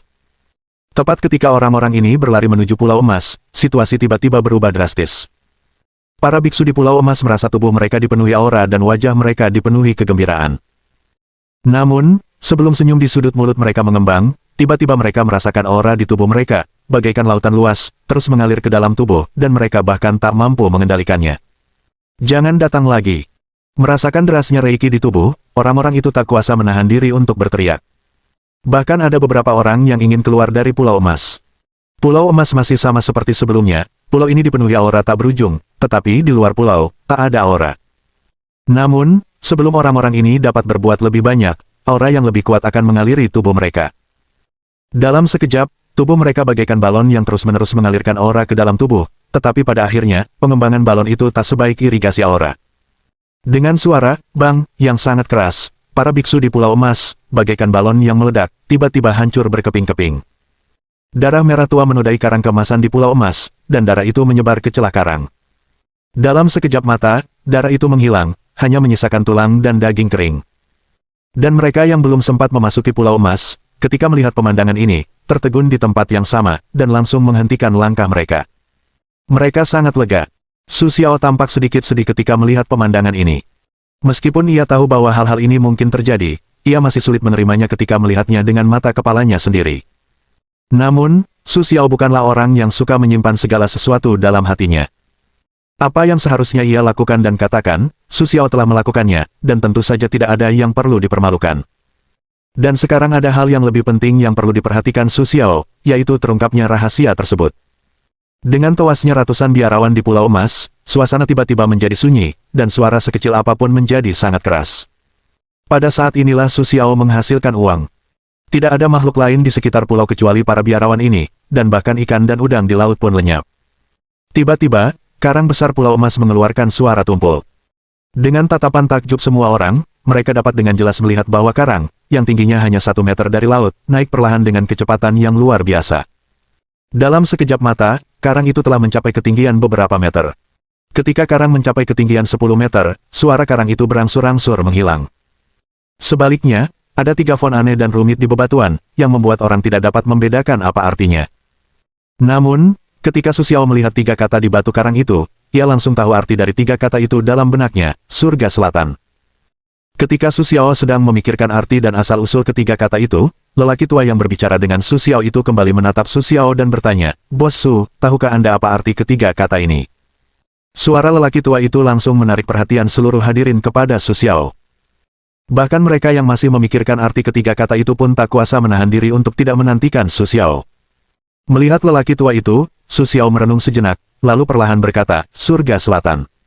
Surga Selatan. Apa artinya itu? Apakah ini sebuah dunia? Bukankah ini tempat rahasia? Surga Selatan, sepertinya keberuntunganku telah datang. Mendengar kata-kata Su Xiao, suasana tiba-tiba menjadi ramai. Namun, Su Xiao sepertinya tidak mendengar suara orang-orang ini. Ia masih menatap 3 kata besar di batu karang itu dan merenung. Dan lelaki tua yang mulai bersuara itu, setelah menerima jawaban Su Xiao, langsung menghilang. Bahkan Su Xiao pun tidak tahu bagaimana pihak lain menghilang. "Bos Su, apakah Anda tahu cara membuka langit selatan?" Sementara semua orang berdiskusi, seorang pria kuat berdiri dan bertanya kepada Su dengan senyum sopan. Ketika Su Xiao mendengar ini, ia hanya menggelengkan kepalanya sedikit dan berkata, "Aku tidak tahu." Bahkan 3 kata ini pun tidak tahu dari mana asalnya. Meski begitu, Su Xiao masih menyebut sistem tahu dengan gugup di dalam hatinya. "Sistem, ada apa dengan langit selatan? Kenapa aku tidak tahu kalau itu langit selatan?" Su Xiao melihat karang aneh ini, dan ia tidak tahu mengapa, tetapi ia merasa sedikit familiar. Atas pertanyaan Su Xiao, jawaban sistem adalah langsung memberikan Su Xiao sebuah buku tentang perbuatan surga selatan. Meskipun buku ini lebih mahal daripada kebanyakan buku, Su Xiao tidak ragu untuk membelinya. Dalam sekejap, pikiran Su Xiao muncul dengan sebuah pengantar ke surga selatan. Menurut buku itu, surga selatan adalah dunia kultivasi, yang jauh lebih tinggi daripada peradaban kultivasi bumi. Dibandingkan dengan tingkat master bumi, itu hanya setara dengan ranah pembangunan fondasi dari alam surga selatan, dan alam surga selatan juga merupakan alam yang dapat terbang. Meskipun ada ribuan tahun, kerajaan surga selatan belum bangkit, tetapi setidaknya dalam catatan, kerajaan surga selatan telah membangkitkan banyak makhluk abadi. Setelah memiliki pemahaman umum tentang situasi surga selatan, Su Xiao juga tahu bagaimana memulai gerbang alam ini. Di depan kita, karang dengan batas surga selatan adalah gerbang yang menghubungkan 2 dunia. Pada zaman dahulu, semua dunia terhubung, bahkan terdapat batas antar dunia. Baru setelah perang besar di zaman dahulu, sebagian besar batas tersebut hancur. Mereka yang tidak hancur disembunyikan seperti karang ini. Su Xiao tidak tahu apakah ia harus membuka pintu ini atau tidak. Tidak ada yang tahu apa yang ada di balik pintu itu. Ia juga tidak tahu dampak apa yang akan ditimbulkannya bagi bumi. Di saat Su Xiao ragu-ragu, sistem di dalam hatinya segera mengirimkan sebuah tugas. Misi cabang, buka pintu batas surga selatan dan masuki batas surga selatan. Selesaikan tugas dan dapatkan 1 juta poin pengetahuan. Jika tugas gagal, 1 juta poin pengetahuan akan dikurangi. Suara di dalam hatinya tiba-tiba membuat Su Xiao merasa sedikit tertekan. Melihat bahwa ia memiliki kurang dari 100.000 poin pengetahuan, Su Xiao langsung bertanya, "Sistem, bagaimana jika tugas gagal dan poin pengetahuannya tidak cukup?" Su Xiao belum menyelesaikan tugasnya sepanjang waktu, jadi ia tidak tahu apa yang akan terjadi jika tugas gagal. Jika misi tuan rumah gagal, poin pengetahuan akan dikurangi. Jika poin pengetahuan tidak mencukupi, sistem tidak akan dimulai, dan efektivitas tempur tuan rumah akan berkurang 10%, yang tidak akan dipulihkan. Mendengar hal ini dari sistem, Su Xiao langsung merasa kedinginan dan berkata kepada sistem, "Aku hanya bercanda." Siapa yang akan menyerah? Su Xiao tidak menghiraukan kata-kata sistem, karena selama ini, tugas yang diberikan sistem tidak merugikan Su Xiao, dan justru membantunya berkembang. Karena itu, Su Xiao tidak ragu sedikit pun ketika mendengar sistem memintanya membuka pintu batas. Saat Su Xiao berdiskusi dengan sistem, semua biksu di sekitarnya berusaha membuka pintu alam di depannya, menggunakan aura, darah, bahkan esensi darah, tetapi tidak ada cara untuk membuka pintu surga selatan. Bahkan beberapa orang cukup kecewa. Pada saat ini, keluarga Ye, yang selama ini berada di kota Sinai, juga merasakan Pulau Emas. Laut di sekitar Pulau Emas dipenuhi biksu. Su Xiao mendongak sedikit dan menatap karang raksasa setinggi 10 meter. Ia menoleh ke Ye Qian dan berkata, kembalilah dulu, kembalilah besok. Setelah itu, Su Xiao berbalik dan pergi, membiarkan orang-orang yang selama ini mengawasi Su Xiao dengan saksama. Melihat pemandangan ini, mereka langsung terkepung. Berjalan ke arah kerumunan, Su Xiao dan keluarga Ye bertemu. Ketika Ye Yu melihat Su Xiao, ia tampak terkejut dan bertanya, Su Xiao, bagaimana kau bisa keluar? Tidak bisakah ini dibuka? Ye Yu masih mempercayai Su Xiao. Meskipun ia tidak banyak berhubungan dengan Su Xiao, menurut Ye Feng, Su Xiao dapat dipercaya. Tiba-tiba, ia ingin mendengar ide Su Xiao. Mendengar pertanyaan Ye Yu, Su Xiao tidak ingin menyembunyikan idenya. Ia hanya melihat sekelompok besar orang di sekitarnya. Su Xiao tidak ingin mengatakan yang sebenarnya di depan umum. Bab 536. Kemudian Su Xiao berkata kepada Ye Yu, aku tidak bisa membukanya sekarang. Aku berencana kembali besok. Setelah Su Xiao selesai berbicara, ia ingin pergi.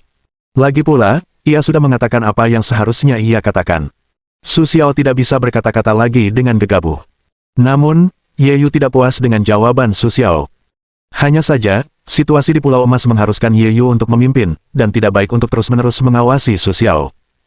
Ye Yu segera mengangguk kecil kepada Su Xiao, berkata, Su Xiao, bicaralah dengan Ye Xuan. Aku akan pergi melihat dulu. Setelah itu, tanpa menunggu jawaban Su Xiao, Ye Yu langsung masuk. Ia meninggalkan Ye Xuan. Melihat perilaku Ye Yu, Su Xiao sedikit mengangkat alisnya dan menatap Ye Xuan yang malu-malu di depannya. Su Xiao kemudian tersenyum tenang dan berkata, aku sudah mengatakan semua yang seharusnya kukatakan, jadi aku pergi dulu. Setelah itu, tanpa mempedulikan wajah Ye Xuan yang muram, Su Xiao langsung pergi. Karena keluarga Ye tidak mau menunjukkan mukanya, mengapa Su Xiao mau menunjukkan mukanya kepada keluarga Ye? Dan Su Xiao tidak mau memberi mereka terlalu banyak informasi. Bos, maukah kau memberi mereka pelajaran? Bukan hanya Su Xiao yang tidak suka cara Ye Yu, tetapi Ye Qian juga membenci perilaku Ye Yu. Belum lagi kekuatan Su Xiao jauh melampaui Ye Yu, bahkan status Su Xiao saat ini bukanlah sesuatu yang bisa disinggung oleh seorang tetua keluarga Ye. Karena itu, Ye Qian cukup percaya diri untuk mengatakan ini. Tidak, lain kali jangan sentuh. Su Xiao menggelengkan kepalanya dengan santai, lalu berbalik dan pergi.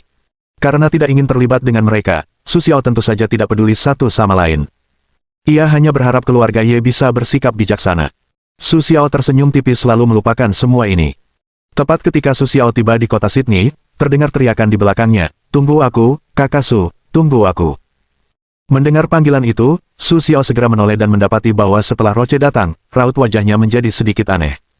Namun, ia juga berhenti untuk melihat apa yang akan dilakukan Roche. Saudara Su, kenapa kau berlari begitu cepat? Kau tidak bisa menyusulnya. Setelah menyusul Su Xiao, Luosi terengah-engah, lalu mengeluh kepada Su Xiao. Apa yang kau lakukan di sini? Su Xiao tidak menghiraukan keluhan Luosi, tetapi bertanya dengan tenang kepada Luosi, menurut Su Xiao, Luosi tidak bisa menyusulnya tanpa alasan. Atas nama Protos, aku datang untuk membicarakan kerja sama denganmu. Roche melihat Su Xiao tidak menunjukkan ekspresi apapun, matanya berkilat enggan, tetapi tidak terlalu rumit. Ia segera menunjukkan niatnya kepada Su Xiao. Selama ia bersama Su Xiao, Roche masih sedikit memahami temperamen Su Xiao, dan tahu bahwa Su Xiao tidak suka mereka menunda-nunda. Namun, setelah Roche selesai berbicara, ia mendapati senyum Su Xiao agak aneh. Ia menatap dirinya sendiri dengan senyum sinis di matanya, yang membuat Roche bingung. Namun, Roche juga segera menjelaskan kondisi mereka. Protos kami berada di Eropa, Kingbang Anda berada di Asia, perkembangan bersama tidak akan terganggu, dan Protos kami juga dapat bertukar sumber daya dan informasi dengan Anda, dan kedua belah pihak dapat bekerja sama untuk hasil yang saling menguntungkan. Bukankah itu hal yang sangat baik?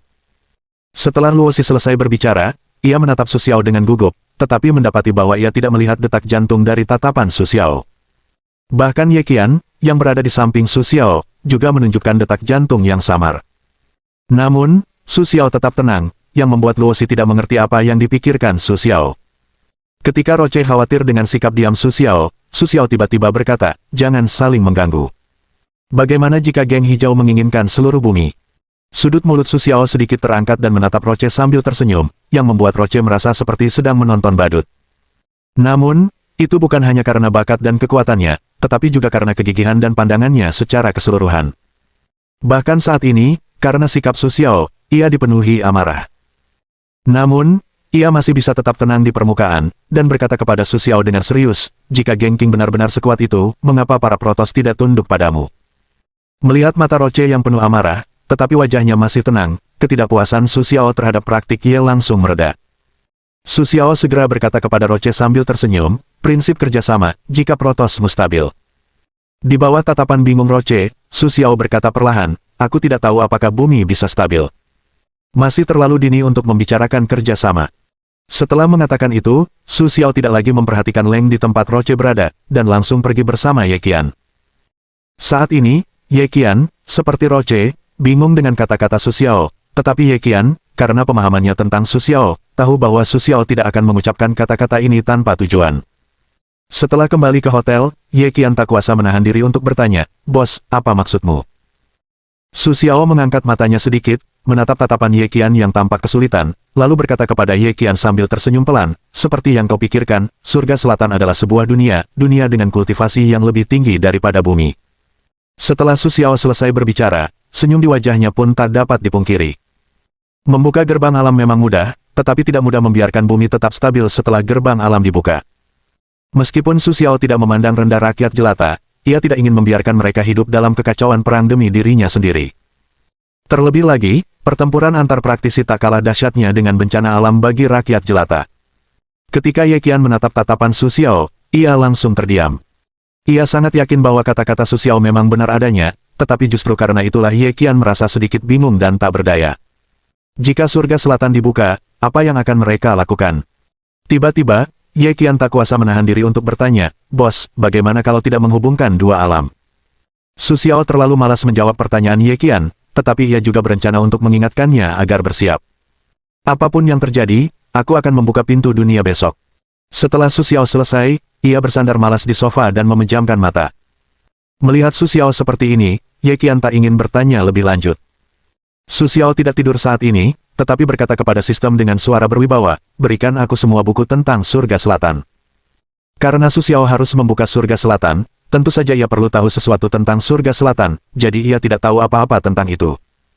Saat Su Xiao selesai bercanda, segala macam informasi tentang surga selatan tiba-tiba muncul di benaknya. Cakupan dan waktunya jauh di luar imajinasi Su Xiao. Kali ini, Su Xiao tidak terlalu membenci buku-buku ini, tetapi justru serius menelusuri semua buku. Ketika Su Xiao kan sedang membaca buku-buku, langit di luar jendela sudah cerah. Menatap fajar yang mulai merekah, Su Xiao sedikit mengangkat sudut bibirnya, menunjukkan senyum puas, lalu memanggil Ye Qian dan berkata, "Ayo pergi ke Pulau Emas." Setelah dipanggil oleh Su Xiao, Ye Qian menatap Su Xiao, dan dengan sedikit kesulitan, ia tak kuasa menahan diri untuk bertanya, "Bos, apakah Anda benar-benar ingin membuka pintu alam itu?" Tadi malam, Ye Qian merenung semalaman, tetapi ia masih belum menemukan solusi yang tuntas. Oleh karena itu, ketika ia melihat Su Xiao berencana untuk membuka pintu alam itu, Ye Qian tiba-tiba tidak tahu harus memilih apa. "Apa maksudmu?" "Bukan aku, tapi orang lain." Su Xiao tersenyum sinis, menatap masa-masa damai dan makmur di bawah gedung tinggi, lalu berkata perlahan, "Aku mengerti, bos." Mendengar kata-kata Su Xiao, Ye Qian langsung mengerti bahwa di dunia baru seperti ini, bahkan jika terjadi krisis besar, tak seorang pun akan mau menyerah. Dalam hal ini, akan lebih baik bagi mereka untuk membuka surga selatan. Setelah memahami kebenaran ini, Ye Qian tidak lagi menghalangi Su Xiao untuk membuka surga selatan. Su Xiao segera datang ke Pulau Emas. Saat ini, wilayah laut tempat Pulau Emas berada dipenuhi oleh praktisi dari seluruh dunia. Setelah mengetahui bahwa ini mungkin merupakan saluran untuk menghubungkan ke dunia lain, orang-orang yang tidak tertarik dengan tempat rahasia itu berdatangan ke sini satu demi satu. Wilayah laut tempat Pulau Emas yang tidak besar tiba-tiba menjadi ramai. Ada begitu banyak praktisi di bumi. Su Xiao menatap kerumunan yang padat seperti semut di depannya dan tak kuasa menahan diri untuk mendesah. Ye Qian tidak melihat begitu banyak praktisi, dan langsung mengangguk setuju dengan Su Xiao. Ye Qian segera melangkah maju dan membuka momentum transformasi dunia. Ia memberi jalan bagi Su Xiao dan mereka yang tidak sebaik Ye Qian di sepanjang jalan. Untuk hal seperti itu, Su Xiao masuk dengan bebas. Bahkan mereka yang kuat dalam transformasi dunia pun tak bisa menyerah di bawah momentum Su Xiao. Oleh karena itu, Su Xiao dan mereka berdua dengan bebas memasuki Pulau Emas di posisi paling tengah. Memasuki Pulau Emas dan melihat batu raksasa setinggi 10 meter, Su Xiao terdiam sejenak. Kemunculan Su Xiao membuat beberapa orang merasa bingung. Kemudian, Ye Yu maju dan bertanya, "Su Xiao, kau punya cara untuk menyelesaikan masalah ini?" Mendengar pertanyaan Yeyu, Su Xiao hanya mengangguk kecil dan berkata dengan santai, lihat saja. Bab 537. Setelah itu, Su Xiao mengabaikan Yeyu dan berjalan ke depan batu itu. Su Xiao bergerak sedikit, dan langsung menarik perhatian semua orang yang hadir. Sejak batu itu keluar kemarin, para biksu di tempat kejadian pada dasarnya telah mencoba batu besar ini, tetapi tidak peduli siapa itu, tidak ada cara untuk mengguncang batu ini.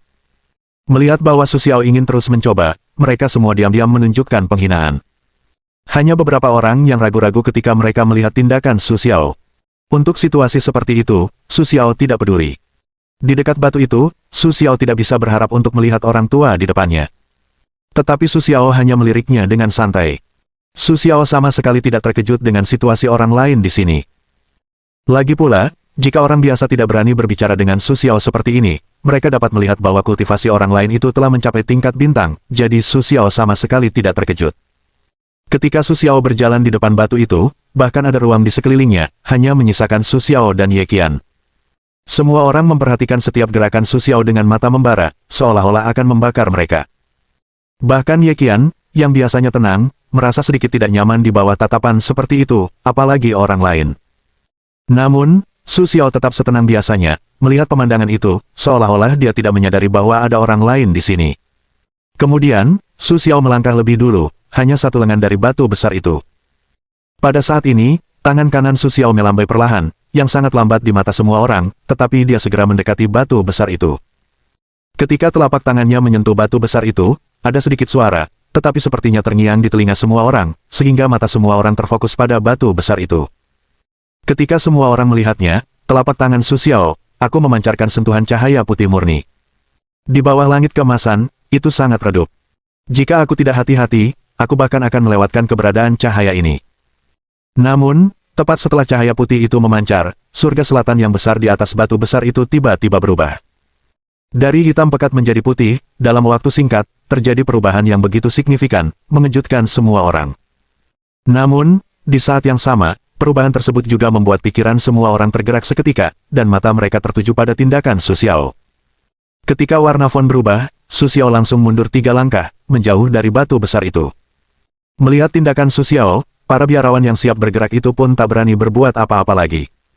Lagi pula, beberapa orang telah melihat akibat dari peringatan Su Xiao. Wajar saja, mereka tak berani bertindak sebelum Su Xiao bertindak. Tepat saat Su Xiao mundur dan menarik napas 3 kali, batu besar itu tiba-tiba pecah perlahan, berubah menjadi lubang putih susu. Asap putih pekat menyebar dari lubang dan menenggelamkan seluruh wilayah laut di sekitar Pulau Emas. Namun, mereka yang tidak masuk pun tak dapat menemukan jalan masuk. Namun, orang-orang ini berada di tengah kabut, dan tak menemukan situasi seperti itu, kecuali Su Xiao, beberapa bintang yang kuat. Su Xiao hanya mengangkat pandangannya sedikit, menatap langit seolah tak ada perubahan, lalu ia memusatkan perhatian pada kayu, tak memperhatikan situasi ini, diam-diam menunggu perubahan pada batu besar itu. Ketika kabut putih menyelimuti seluruh wilayah Pulau Emas, tiba-tiba terdengar suara yang jelas. Tiba-tiba, semua orang di ruangan itu merasakan trans, dan dalam sekejap mata, mereka muncul di sebuah hutan besar. Setelah Su Xiao tersadar, ia segera memeriksa keadaannya sendiri. Melihat dirinya sendirian di hutan yang rimbun, ia sedikit mengernyitkan dahi dan menemukan informasi tentang surga selatan dalam benaknya. Setelah perbandingan sederhana, Su Xiao memastikan bahwa tempat ini seharusnya berada di tempat pembuktian kayu biru oriental. Tempat pembuktian Kingmu adalah tempat khusus bagi para biksu untuk mengalami alam spiritual. Tempat ini juga diperuntukkan bagi para biksu seperti Su Xiao yang datang ke surga selatan dari dunia kecil. Setelah mengetahui situasi tempat ini, Su Xiao sedikit lega, tetapi ia tidak terlalu santai. Sebaliknya, ia mulai melihat-lihat pemandangan di sekitarnya. Su Xiao tidak mengabaikannya. Para biksu yang mencoba di sini tidak hanya berasal dari bumi, tetapi juga dari surga selatan. Sebagai biksu tingkat tinggi, kekuatan para biksu di sini pasti jauh lebih besar daripada orang-orang di bumi. Baik itu warisan bakat maupun pil ajaib, itu sangat langka di bumi. Jadi Su Xiao mengamati semua pemandangan di sekitarnya, berjalan berkeliling dan memastikan apa yang ia temukan di dalam hatinya. Kemudian ia mendongak sedikit, menatap pepohonan yang menjulang ke langit, dan merenung sejenak. Kemudian, dengan sedikit cahaya di jari kakinya, ia seperti burung hijau, terbang di antara dahan-dahan. Dalam sekejap mata, Su Xiao sampai di puncak pohon. Melihat ke atas, pemandangan hijau, tak terlihat ujungnya, membuat Su Xiao tak bisa menahan rasa khawatir. Namun tak lama kemudian, Su Xiao melompat turun, karena ada 3 burung besar di langit, mirip elang-elang, tetapi bentuk tubuh mereka 3 atau 4 kali lipat elang-elang, dan mulutnya setengah meter panjangnya. Terlebih lagi, momentum burung-burung besar ini jauh lebih kuat daripada Ranah Huafan, tetapi tidak sekuat Ranah Xingchen. Namun, mustahil bagi Su Xiao untuk mengalahkan 3 ekor. Maka Su Xiao segera melompat ke bawah pohon. Tanpa diduga, ia melihat elang-elang itu berputar-putar dan pergi. Su Xiao memandangi pepohonan di sekitarnya dan berpikir sejenak. Kemudian ia berjalan menuju tengah hutan. Menurut informasi yang diperoleh dari sistem, setelah setiap ujian dibuka, ujian hanya akan berakhir jika Daozu di tengah ujian berada di tangan. Oleh karena itu, Su Xiao langsung menuju ke tengah dan berniat menyelesaikan ujian sesegera mungkin, agar tidak menimbulkan perubahan besar dalam waktu yang lama. Selain itu, Su Xiao harus memastikan berapa lama ujian telah berlangsung dan berapa banyak orang yang tersisa di surga selatan. Para biksu di surga selatan, ketika mereka memasuki tempat ujian, membawa token transmisi bersama mereka. Ketika mereka dalam krisis, mereka dapat langsung mengirimkannya. Namun, para biksu di bumi tidak memiliki hal-hal seperti itu, jadi Su Xiao harus mengumpulkan semua orang sesegera mungkin, atau memberitahu mereka informasi tersebut. Jika tidak, Su Xiao tidak yakin seberapa besar kerugian bumi kali ini. Seketika, Su Xiao bagaikan hembusan angin, melesat menembus hutan, tak meninggalkan jejak apapun kecuali dedaunan yang berterbangan. Su Xiao berjalan sepanjang jalan, mengamati pemandangan di sekitarnya sepanjang jalan. Ketika dia menyadari bahwa ada seseorang yang tidak jauh di depannya, Su Xiao sedikit memusatkan napasnya dan bergerak dengan tenang. Ketika Su Xiao berjarak 10 meter dari pihak lain, Su Xiao tidak berani untuk bergerak, karena Su Xiao menyadari bahwa ada seseorang dengan prestasi yang sama seperti dirinya di kerumunan tidak jauh, dan Su Xiao tidak dapat menjamin bahwa pihak lain akan memiliki cara khusus untuk mendeteksi keberadaannya. Meskipun Su Xiao memiliki semua jenis keterampilan, seni bela diri, dan bahkan buku-buku kuno dan kitab suci Tao yang hilang, Su Xiao tidak memiliki cukup sumber daya untuk mendukung kekuatan Su Xiao kecuali pengetahuan yang tidak akan pernah berkurang. Meskipun latihan dapat ditingkatkan melalui sistem, metode mental dapat langsung dirasakan melalui sistem. Su Xiao berpikir bahwa dia tidak akan kalah dari siapapun dalam dua aspek ini. Tetapi seni bela diri tidak sama. Budidaya seni bela diri tidak hanya membutuhkan latihan atau pemahaman, tetapi juga beberapa bakat berbakat. Dan sejauh ini, Su Xiao tidak memiliki senjata untuk dimanfaatkan. Bukan karena Su Xiao pilih-pilih, tapi senjata yang bisa didapatkan Su Xiao saat ini. Senjata itu sama sekali tidak cocok untuk Su Xiao. Ini juga tujuan utama kedatangan Su Xiao ke surga selatan kali ini. Ia mengumpulkan bahan-bahan untuk latihan bela dirinya, dan di sisi lain, ia menemukan senjata yang bisa dimanfaatkan. Sekarang, masalah terpenting bagi Su Xiao adalah meninggalkan tempat ujian ini terlebih dahulu. Oleh karena itu, Su Xiao langsung menggunakan fungsi sistem, yaitu sembunyi-sembunyi, untuk menyembunyikan tubuhnya. Jika bukan karena ilmu bela diri yang dipraktikkan Su Xiao, menyembunyikan tubuhnya dengan sempurna bukanlah hal yang baik, dan Su Xiao tidak akan menyia-nyiakan 100.000 poin pengetahuan untuk membeli sebuah keterampilan. Namun, bahkan dengan keterampilan ini, Su Xiao tidak terburu-buru, melainkan terus mendengarkan percakapan orang-orang itu dalam diam sejauh 10 meter. Kakak seperguruan, ujian ini, kau pasti akan bisa mendapatkan Daozu. Sebuah suara sejernih giok terdengar, penuh kekaguman. Jangan gegabah. Kali ini Wan Jianzong mengirim seseorang untuk datang. Su Xiaoxiu berkata kepada orang yang sama. Bukan murid 10 besar. Dengan kemampuan kakak seperguruan, mudah untuk menghadapi mereka. Wanita itu berkata dengan sedikit enggan, entah kenapa ia merasa takut pada murid Wan Jianzong. Baiklah, saudari Fu, ini hanya cobaan. Jangan terlalu peduli. Suara pria itu, dengan nada acuh tak acuh, jelas tidak mendengarkan kata-kata satu sama lain. Kakak Zhao, aku hanya tidak ingin melihat dasar gerbang Wan Hua lagi. Suara wanita itu, dengan nada enggan dan putus asa, jelas untuk cobaan ini, adalah ide untuk bersalju sebelum malu, tetapi sikap kakaknya membuat wanita itu sedikit tidak puas. Aku tahu apa maksud saudari Fu, tetapi pemimpin berkata bahwa aku harus menerimamu kembali sepenuhnya. Itu yang terpenting. Sekte Wan Hua tidak boleh kehilangan muridnya. Bab 538. Dari kata-kata sederhana mereka, Su Xiao juga sampai pada beberapa kesimpulan. Dua orang di depannya seharusnya berasal dari Sekte Wan Hua. Dalam ujian ini, ada seorang murid dari Sekte Wan Jian, yang tidak lemah. Menurut informasi yang Su Xiao dapatkan dari sistem, Sekte Wan Hua ini hanyalah sekte kelas 2, dan sebelumnya juga merupakan sekte kelas 1. Namun, dalam 100 tahun terakhir, sekte ini telah mengalami banyak masalah, yang menyebabkan penurunan Sekte Wan Hua secara bertahap. Bahkan dalam peringkat sekte 10 tahun yang lalu, sekte ini telah menjadi sekte kelas 2. Adapun Sekte Wan Jian, mereka adalah eksistensi yang sangat istimewa di surga selatan.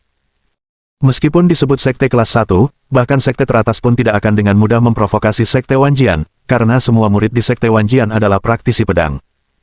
Hanya saja jumlah murid di sekte Wanjian lebih sedikit daripada beberapa sekte kelas 2. Namun, murid yang dapat memasuki sekte Wanjian pada dasarnya adalah elit. Oleh karena itu, dalam hal efektivitas tempur, sekte Wanjian dapat mengambil 3 foto pertama. Bisa dibayangkan betapa dahsyatnya Wan Jianzong. Tak heran jika kedua murid sekte Wanhua begitu terkejut ketika mendengar nama Wan Jianzong. Namun, Su Xiao tidak terlalu tertarik dengan apa yang disebut Wan Jianzong, karena Wan Jianzong hanya berlatih pedang dan percaya pada tindakan melanggar semua hukum dengan satu pedang. Lagi pula, pada dasarnya mereka hanya memiliki satu pedang, yaitu pedang terbang mereka sendiri.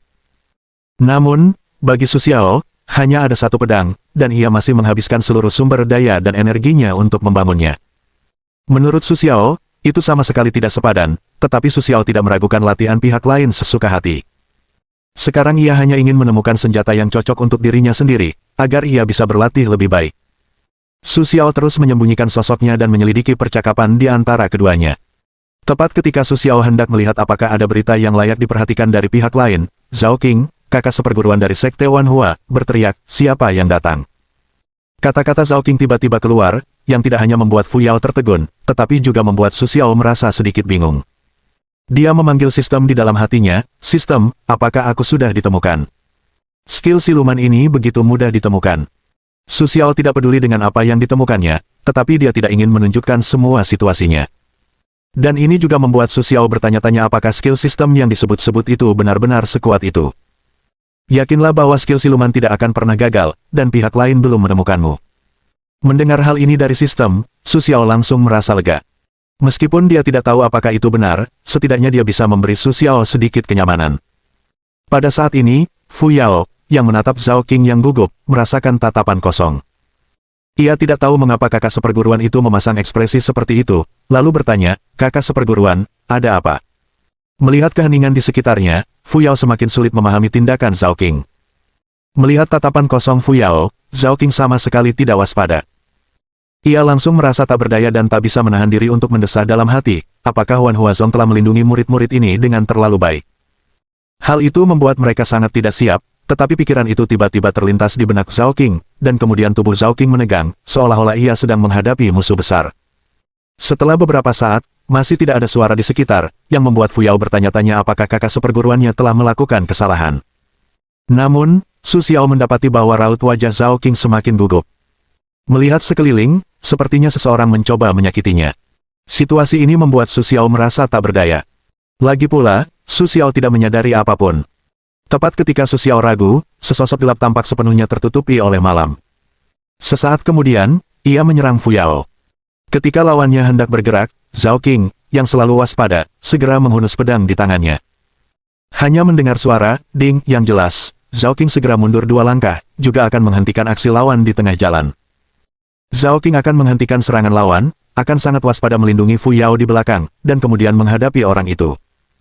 Yang terlihat di seberangnya adalah macan tutul hitam, matanya seperti lentera pada umumnya, bersinar di malam hari.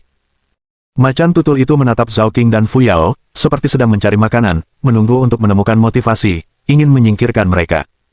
Gua Raja Iblis. Zhao Qing melihat dengan jelas macan tutul di depannya, tak dapat menahan napas, dan memanggil dengan suara rendah. Fu Yao, yang berada di belakangnya, menjadi pucat ketika mendengar nama itu. Dan Su Xiao, setelah mendengar nama Gua Raja Iblis, langsung tahu asal-usul lawannya. Alam surga selatan merupakan gabungan dari kultivasi manusia dan kultivasi iblis, dan hubungan antara kultivasi manusia dan kultivasi iblis cukup baik.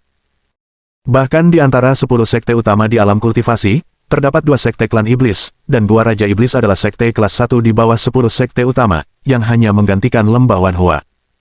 Oleh karena itu, terjadi perseteruan berdarah yang mendalam antara lembah Wanhua dan Gua Raja Iblis. Para murid dari kedua belah pihak baru saja bertemu, dan mereka pada dasarnya abadi. Ini juga alasan mengapa Zhao Qing tampak begitu muram ketika melihat pria yang datang itu sebenarnya adalah iblis dari Gua Raja Iblis. Kekuatannya sungguh luar biasa, yang hanya kalah dari kekuatan pedang. Mati. Macan tutul hitam itu, melihat tatapan Zhao Qing saat ini, menunjukkan sarkasme manusia di wajahnya dan mengucapkan sepatah kata dari sela-sela giginya. Kemudian, sebelum suaranya mereda, ia berubah menjadi bayangan lagi dan bergegas menuju Zhao King dan suaminya. Petik 2. Bersembunyi di belakang.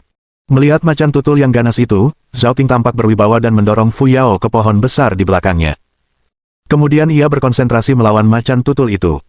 Demi kekuatan mereka sendiri, untuk membayar atau membersihkan, mereka mundur beberapa langkah dengan patuh, lalu tiba di pohon di belakang, berniat bersembunyi.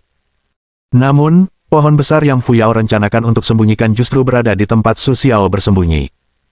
Ketika ia melihat Fu Yao ingin berada di depannya, Su Xiao tak kuasa menahan diri untuk tidak khawatir. Namun sebelum Su Xiao sempat berbuat apa-apa, Fu Yao sudah terlanjur pindah ke belakang pohon besar itu. Dalam keadaan darurat, Su Xiao hanya mundur 2 langkah untuk memberi ruang bagi Fu Yao. Fu Yao kini asyik menyaksikan pertarungan antara Zhao King dan Leopard, dan tidak menyadari ada seseorang di belakangnya. Saat ia sedikit menoleh, tiba-tiba ada perasaan yang tak terjelaskan, yaitu, di belakangnya, seolah ada seseorang. Namun, ketika Fu Yao menoleh ke belakang, ia tidak menemukan apapun. Dalam sekejap, Fu Yao teringat bahwa ketika ia keluar, tetua sekte dan gurunya berpesan agar ia selalu waspada. Simen apapun tempat itu, ia tidak bisa mengabaikan masalah di sekitarnya. Oleh karena itu, Fu Yao sesekali melihat sekeliling untuk melihat apakah ada masalah. Hal ini membuat Su Xiao merasa tak berdaya untuk sesaat.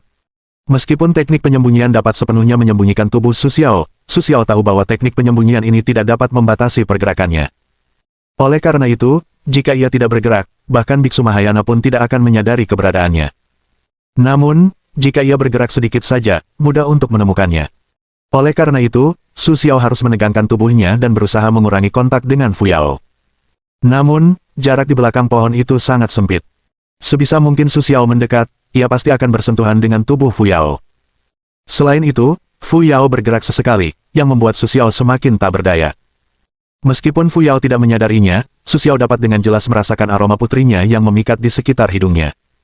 Rambutnya yang indah sesekali menyapu pipinya.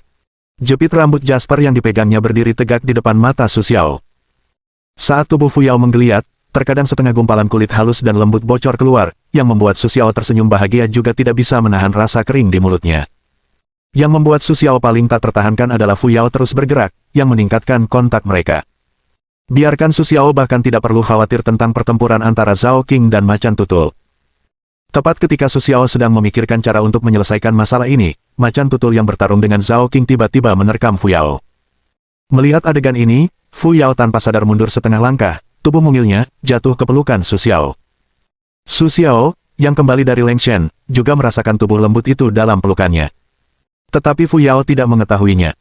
Dia hanya merasa ada tembok tinggi di belakangnya, yang sepenuhnya menghalangi jalannya. Merasakan suara khawatir macan tutul dan kakak seperguruan yang akan datang dari belakangnya, Fu Yao tak kuasa menahan diri untuk mengulurkan tangan dan mendorong tembok tinggi di belakangnya. Namun, tindakan Fu Yao, bagi Su Xiao, seperti sedang menggoda dirinya sendiri. Selain tergoda sebelumnya, Su Xiao tak kuasa menahan diri untuk mengulurkan tangan dan menangkap Fu Yao. Kemudian ia mendekatkan diri ke telinga Fu Yao dan berkata dengan suara rendah, "Diam." Setelah itu, Su Xiao melihat macan tutul itu, lalu berbalik, menghentikan pinggang Fu Yao yang berkibar, dan melompat langsung ke dahan. Kemudian, Su Xiao berada di hutan, terus melompat dan berputar. Bahkan dengan Fu Yao, ia dapat menghindari tindakan macan tutul itu. Bab 539. Dalam video singkat ini, Zhao King berhasil menangkap dan menarik macan tutul itu agar tidak melukai Fu Yao. Namun, Su Xiao tersenyum, melihat orang ini, membuat semua orang merasa sedikit gelisah. Saat ini, yang terpenting adalah menaklukkan macan tutul itu terlebih dahulu, dan orang lain yang tampaknya tidak memiliki niat jahat dapat mengatasinya untuk sementara waktu. Mereka terus berkonsentrasi pada pertarungan melawan macan tutul. Namun, ketika Su Xiao melihat Zhao King bertarung melawan macan tutul hingga tak bisa menyerah, ia langsung merasa tak berdaya. Lagi pula, masa intip-intipnya hampir berakhir. Su Xiao segera berencana untuk menyelesaikan pertempuran yang sia-sia ini sesegera mungkin. Kemudian, Su Xiao melompat ke tanah dan menempatkan Fu Yao di tempat yang aman. "Tetap di sini," kata Su Xiao sambil menepuk kepala Fu Yao sambil tersenyum. Kemudian, di bawah perhatian satu orang dan satu macan tutul, ia pun bergabung dalam pertempuran. Su Xiao telah menyadari sebelumnya bahwa meskipun Zhao King dan Leopard setara dalam kekuatan, mereka mungkin tidak dapat mengalahkan Su Xiao. Oleh karena itu, setelah Su Xiao bergabung, situasi pertempuran berubah menjadi Zhao King. Su Xiao langsung menepuk tangannya, dan dengan aura yang terus-menerus, ia melesat ke arah Leopard bagaikan air terjun yang tak henti-hentinya. Awalnya, Leopard tidak merasakan apa-apa, tetapi dalam 2 atau 3 tarikan napas, Leopard diserang ratusan kali. Diperkirakan Leopard terbuat dari besi, dan tidak mungkin menahan serangan bertubi-tubi itu. Seketika, Leopard mau tidak mau mundur sedikit, dan Zhao King, yang telah terjebak dengan Leopard, tentu saja tidak akan melewatkan kesempatan bagus ini.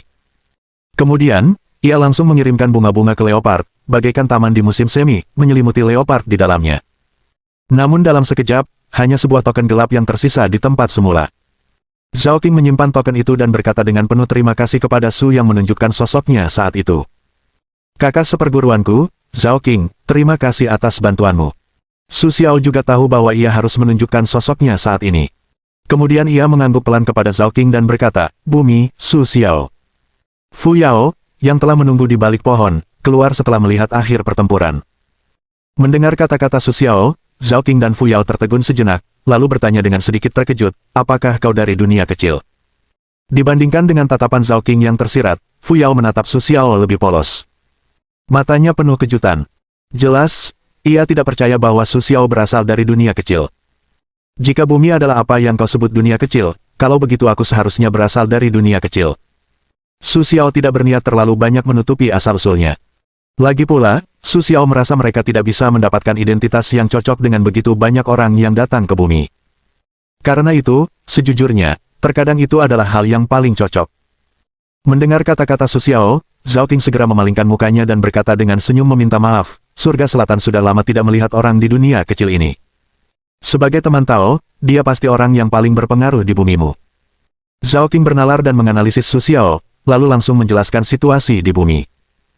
Menanggapi kata-kata Zhao King, Su Xiao mengangguk kecil, lalu berkata, memang, tidak banyak orang sepertiku di bumi. Di sela-sela tanya jawab mereka, Zhao King juga mengajak Su Xiao duduk di dekat api unggun, menghibur Su Xiao dengan hangat.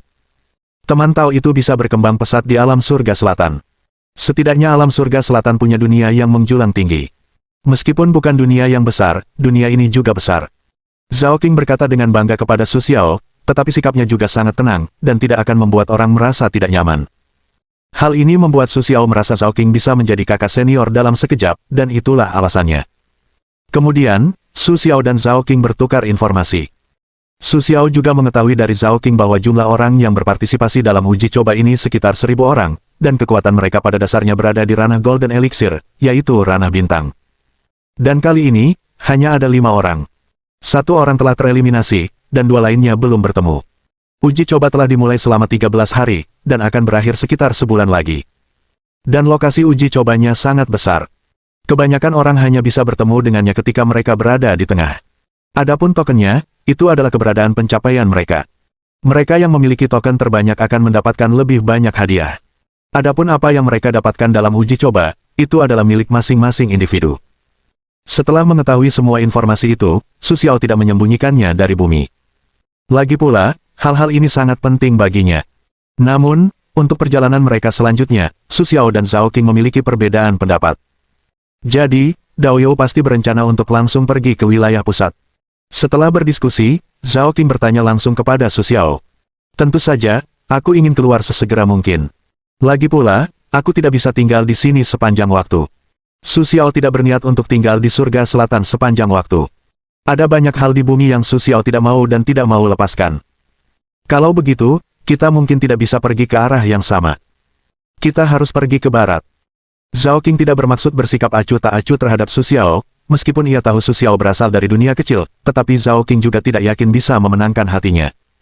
Oleh karena itu, rencana Zhao King sebaiknya berterus terang agar tidak menimbulkan kesalahpahaman. Baiklah, aku tidak akan menundamu. Su Xiao tidak sepenuhnya percaya pada perkataan Zhao King, karena pihak lain tidak mau pergi bersamanya, jadi Su Xiao tentu saja tidak akan mempermalukannya. Zhao King segera berkata kepada Zhao King. Melihat sikap tenang Su Xiao, Zhao King merasa sedikit tidak nyaman. Ia segera mengeluarkan selembar giok baru, membakar sepotong informasi untuk Su Xiao, dan menyerahkannya kepadamu. Su Xiao berkata, ini informasi tentang situs uji coba Oriental Kingmu. Ketika kami masuk, ketua sekte memberikannya kepadaku. Ini hanya hadiah terima kasih. Terima kasih banyak atas bantuanmu. Kalau begitu, aku dipersilakan. Melihat beberapa keping giok berbeda di tangan Zhao King, Su Xiao sama sekali tidak ragu. Ia mengambil keping giok itu dan dengan sopan mengucapkan beberapa patah kata kepada Zhao King. Zhao King ingin membuat batasan yang jelas dengan dirinya sendiri, jadi Su Xiao tentu saja tidak akan mengabaikannya. Ia pun memanfaatkan kesempatan itu untuk menyingkirkan dirinya sendiri. Melihat Su Xiao dengan senang hati mengambilnya, sepertinya ia bersedia menggunakan perasaan manusia sebelumnya di tempat ini. Zhao King ragu, tetapi ia tidak terlalu memikirkannya. Ia hanya mengucapkan beberapa patah kata kepada Su Xiao secara langsung, lalu berbalik dan pergi bersama Fu Yao. Fu Yao sebelumnya mendengarkan dengan tenang kakak seperguruan itu, dan tidak mengungkapkan sepatah kata pun. Namun ketika ia pergi, Fu Yao tak kuasa menahan diri untuk tidak menoleh ke arah pemuda yang duduk di depan perapian. Ia tampak sedikit linglung, dan ada perasaan yang tak terjelaskan di hatinya. Rasanya seperti penampakan dari sisi lain, yang mungkin akan menjungkir balikkan langit selatan. Namun, dengan ide yang tidak realistis seperti itu, bahkan Fu Yao merasa dirinya tidak sedang histeris. Kemudian dia menggelengkan kepalanya sedikit, membuang jauh-jauh pikiran itu, lalu dengan cepat melangkah maju dan pergi bersama kakak seperguruannya. Su Xiao tidak merasa tidak puas dengan cara Zhao King. Dia bahkan tidak geli seperti tatapan mata Fu Yao yang tak terjelaskan sebelum dia pergi. Namun, Su Xiao tidak peduli dengan hal-hal tak berarti ini. Setelah beristirahat sejenak, Su Xiao berjalan menuju posisi tengah. Setelah memahami situasi di sini, Su Xiao langsung mengambil keputusan, berniat untuk membuat kesepakatan yang bagus, kalau tidak dia akan pergi dengan tangan kosong, jadi bagaimana mungkin dia bersedia melakukannya. Jadi, Su Xiao sekali lagi melihat seorang pria dengan pisau panjang tergeletak di dahan di depannya. Dia tidak memiliki kemampuan tembus pandang, jadi dia berjalan mendekat. Ketika Duan Hai mendengar suara langkah kaki, ia segera membuka mata dan menatap para pengunjung. Ia ingin melihat siapa yang berani berjalan di malam hari dengan begitu tenang. Namun, melihat penampilan Su Xiao yang aneh, ia langsung bertanya, "Siapa kalian? Kenapa aku tidak melihat kalian?" Tempat persidangan tidak menghalangi siapapun untuk masuk. Hanya saja, orang-orang yang bisa masuk ke tempat persidangan pada dasarnya adalah murid sekte tersebut. Bahkan keluarga Xiu Zhen pun tidak memiliki ruang untuk campur tangan. Oleh karena itu, dapat dikatakan bahwa orang-orang yang bisa masuk pada dasarnya adalah murid sekte tersebut. Sue tertawa. Su Xiao tersenyum kecil dan menyebutkan namanya. Sosoknya menghilang secara acak. Ketika ia muncul kembali, tepat di hadapan Duan Hai, mata Duan Hai penuh kewaspadaan dengan kecepatan dan gerakan yang begitu cepat. Kemudian ia mengangkat pisau panjangnya di tangan. Ketika ia berniat menunjukkannya, Su Xiao menamparkan Duan Hai dan mengambil gambar hutan Duan Hai. Ketika Duan Hai difoto dengan gegabah, ia tidak akan dibantai. Ia segera melompat turun dan berencana untuk menstabilkan tubuhnya. Namun, ketika Duan Hai melakukan sesuatu, ia mendapati tubuhnya seperti terkurung dan tidak bisa bergerak sama sekali. Dengan suara keras, Duan Hai jatuh terbanting ke tanah, dan kemudian hanya bisa menyaksikan Su Xiao melayang turun dan jatuh di sampingnya. Su Xiao tidak terkejut melihat Duan Hai seperti ini. Bisa dibilang, semua ini memang sudah di luar dugaan Su Xiao. Bab 540. Karena keterbatasan sumber daya, meskipun Su Xiao memiliki banyak teknik, ia tidak dapat mempraktikkannya. Namun, ada beberapa teknik yang dapat dipraktikkan tanpa sumber daya, seperti void painting dan void banet. Meskipun cukup sulit untuk mempelajarinya, Su Xiao tidak ingin menyerah begitu saja. Ia langsung mengabdikan dirinya untuk mempelajari dua teknik bela diri tersebut. Karena itu, meskipun Su Xiao tidak memiliki senjata yang dapat digunakan, ia tidak mengolah seni bela dirinya hingga tingkat yang tinggi, bahkan teknik tubuhnya pun masih kurang. Namun, dengan simbol ilusi dan larangan ilusi, serta berbagai fungsi dalam sistem, Su Xiao ingin mengalahkan teknik bela diri yang sama. Mudah untuk menjadi musuh dalam seni bela diri tersebut. Selain itu, setelah Su Xiao tahu bahwa mereka akan dikirim dengan selamat setelah kematian mereka, Su Xiao segera mengalihkan perhatiannya dan tidak berniat membiarkan mereka mati begitu saja. Kalau begitu, apa lagi yang bisa Su Xiao dapatkan? Setelah Su Xiao dengan santai menempatkan larangan berikutnya, Duan Hai tidak akan bisa berbuat apa-apa lagi. Sementara Su Xiao, yang berada di bawah tatapan Duan Hai, seperti kanibal, dengan tenang mencari barang-barangnya. Setelah mencari tas penyimpanan dan cincin penyimpanan yang indah, Su Xiao segera mengambil keduanya.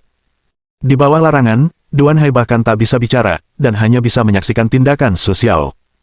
Namun Su Xiao tidak mengecewakannya.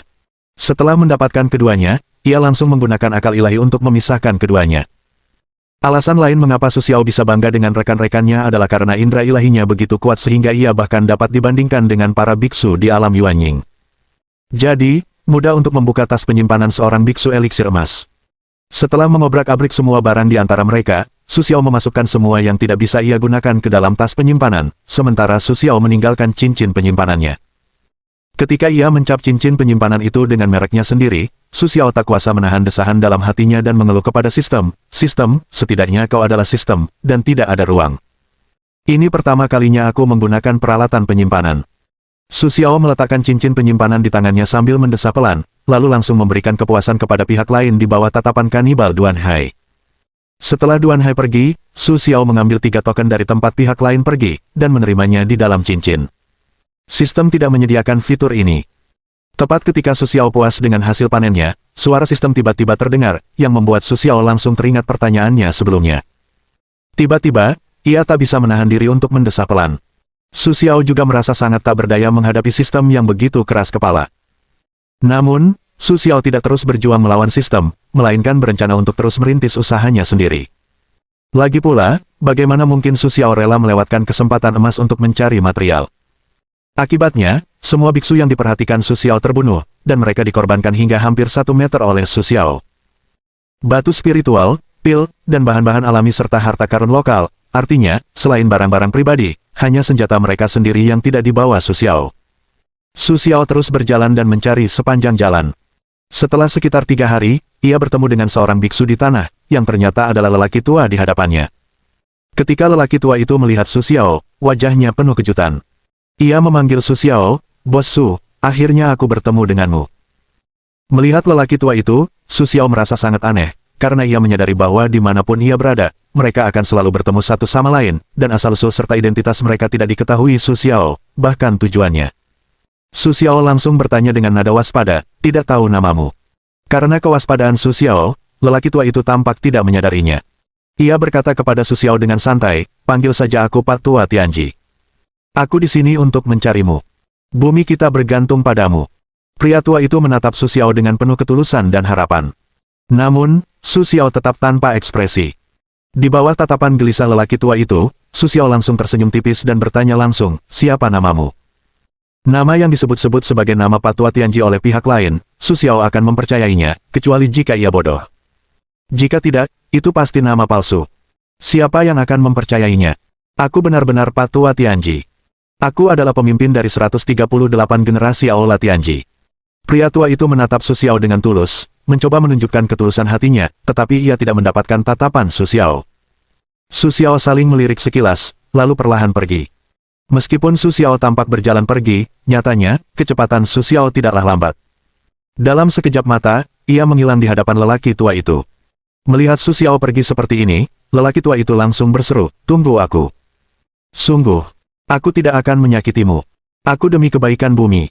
Lelaki tua itu memanggil nama Su Xiao berulang kali, dan menceritakan keadaannya yang sebenarnya berulang kali. Tepat setelah lelaki tua itu mengejar, sosok Su Xiao terungkap. Melihat lelaki tua itu pergi, Su Xiao tidak bisa menahan diri untuk tidak berpikir. Tidak peduli apakah kata-kata lelaki tua itu benar atau tidak, Su Xiao tidak akan mengambil tanggung jawab pihak lain kepadanya. Karena itu, Su Xiao tidak bermaksud untuk berhubungan dengan pihak lain. Ketika Su Xiao mengubah arahnya dan pergi, lelaki tua itu akhirnya menyadari bahwa ada sesuatu yang salah dan berlari kembali. Tetapi pada saat ini, Su Xiao telah menghilang di depannya, dan dia tidak tahu bagaimana menemukannya. Setelah menghubungi lelaki tua itu, Su Xiao juga menghubungi beberapa biksu bumi lainnya satu demi satu, tetapi penampilan mereka sangat memalukan. Biarkan Su Xiao juga merasa sedikit terkejut. Jadi Su Xiao membiarkan mereka membaca slip giok yang diberikan Zhao Qing kepadanya sebelumnya, lalu berbalik dan pergi. Dia tidak bermaksud membawa mereka bersamanya. Lagi pula, menurut pendapat Su Xiao, orang-orang ini tidak sepadan dengan waktunya untuk mereka. Setelah Su Xiao memberitahu mereka kabar tersebut, mereka seharusnya bisa selamat dengan selamat, jadi Su Xiao tidak terlalu khawatir, dan langsung melanjutkan perjalanan. Meskipun Su Xiao tidak berniat mengajak mereka, bukan berarti mereka tidak ingin mengikuti Su Xiao. Ketika Su Xiao pergi, mereka semua secara spontan mengikuti Su Xiao dan berencana untuk maju bersamanya. Jika mereka menemui masalah, akankah Su Xiao yang di depan membantu mereka? Namun, rencana mereka sangat bagus, tetapi kenyataannya sangat kejam. Kecepatan Su Xiao bukanlah sesuatu yang bisa mereka ikuti sesuka hati. Bahkan salah satu rekan yang setara dengan prestasi Su Xiao tidak dapat mengejar kecepatan Su Xiao. Su Xiao tahu apa yang akan dilakukan orang-orang itu, tetapi dia tidak berencana untuk terlalu ikut campur. Lagi pula, hal-hal ini tidak terlalu penting baginya. Saat Su Xiao melanjutkan perjalanannya, hanya 1 hari lagi dari posisi sentral, dia akhirnya bertemu seseorang yang dia kenal. Ye Yu dan Ye Xuan sedang bertarung dengan 2 praktisi iblis saat ini. Meskipun prestasi Ye Yu lebih tinggi dari mereka semua, kekuatan Ye Xuan jelas tidak cukup untuk mengambil bagian dalam pertempuran seperti itu, dan bahkan mengganggu pertempuran Ye Yu, sehingga Ye Yu tidak dapat sepenuhnya berkonsentrasi pada pertarungan satu sama lain. Bagaimanapun, dia memperhatikan Ye Xuan untuk menghindari kurangnya kultivasi Ye Xuan, dia akan terlibat oleh gempa susulan jika dia tidak hati-hati. Ketika Su tersenyum, dia hanya melihat Ye Yu berjuang untuk mengatasi kerjasama dari 2 praktisi iblis, sementara Ye Xuan, yang bersembunyi di samping, juga penuh dengan kepanikan. Ketika Su Xiao datang, dia tidak menutupi keberadaannya dengan sengaja, sehingga kedua belah pihak segera memperhatikan keberadaan Su Xiao. Setelah melihat Su Xiao, wajah Ye Xuan dipenuhi keterkejutan. Ia segera memanggil Su Xiao, "Kakak Su, pergi dan bantu ayahku. Mereka ingin membunuh ayahku." Panggilan Ye Xuan langsung menarik perhatian kedua iblis itu. Setelah melihat pencapaian Su Xiao, kedua iblis itu langsung memutuskan untuk mundur. Menghadapi harta rampasannya, bagaimana mungkin Su Xiao membiarkan mereka pergi? Ia segera maju untuk menyegel jalan mundur para iblis, lalu berencana mengendalikan dan menggeledah mereka seperti sebelumnya. Namun, ketika Su Xiao baru saja mengendalikan kedua iblis itu, Ye Yu langsung menyerang si pembunuh. Tunggu sebentar. Melihat tindakan Ye Yu, Su Xiao langsung memarahi. Namun, sebelum Su Xiao sempat berkata-kata, lingbao di tangan Ye Yu telah menghantam kepala para iblis, dan kedua iblis itu langsung menghilang di tempat. Melihat 2 token yang tertinggal di tanah, wajah Su Xiao sedikit muram, dan ia menatap Ye Yu dengan tatapan tajam. Ketika Ye Xuan melihat pemandangan ini, ia berseru ngeri, "Ada apa? Apa mereka belum mati?" Tak ada mayat, menurut mereka, yang masih hidup. Namun, Su Xiao menghentikan rencananya, menatap keduanya dengan tatapan buruk. Ye Yu menyadari ada yang tidak beres dengan tatapan Su Xiao saat ini, dan langsung bertanya, "Su Xiao, ada apa?" Sebelum perjalanan, Ye Yu tidak bertemu orang lain, tetapi ketika Ye Yu menyadari bahwa kultivasi lawannya tidak lebih lemah darinya, ia tak berani maju. Bahkan mereka yang bisa bertarung pun berhasil lolos dari Ye Yu. Mohon dukungan dari omom ante-ante sekalian, buat subscribe atau sharekan novel Mimin ke Facebook kalian, agar channel Mimin bisa terus berkembang. Dengan begitu, Mimin bisa lebih semangat untuk up novel seru lain ke depannya. Buat teman-teman yang sudah subscribe dan sharekan novel Mimin, Mimin ucapkan terima kasih sebanyak-banyaknya. Sekiranya teman-teman menghadapi masalah video diputar dalam bahasa Inggris, coba tukar kepada bahasa Indonesia original melalui cara ini. Semasa mendengarkan, pencet tombol setting di atas kanan video, pilih audio track dan tukar bahasa.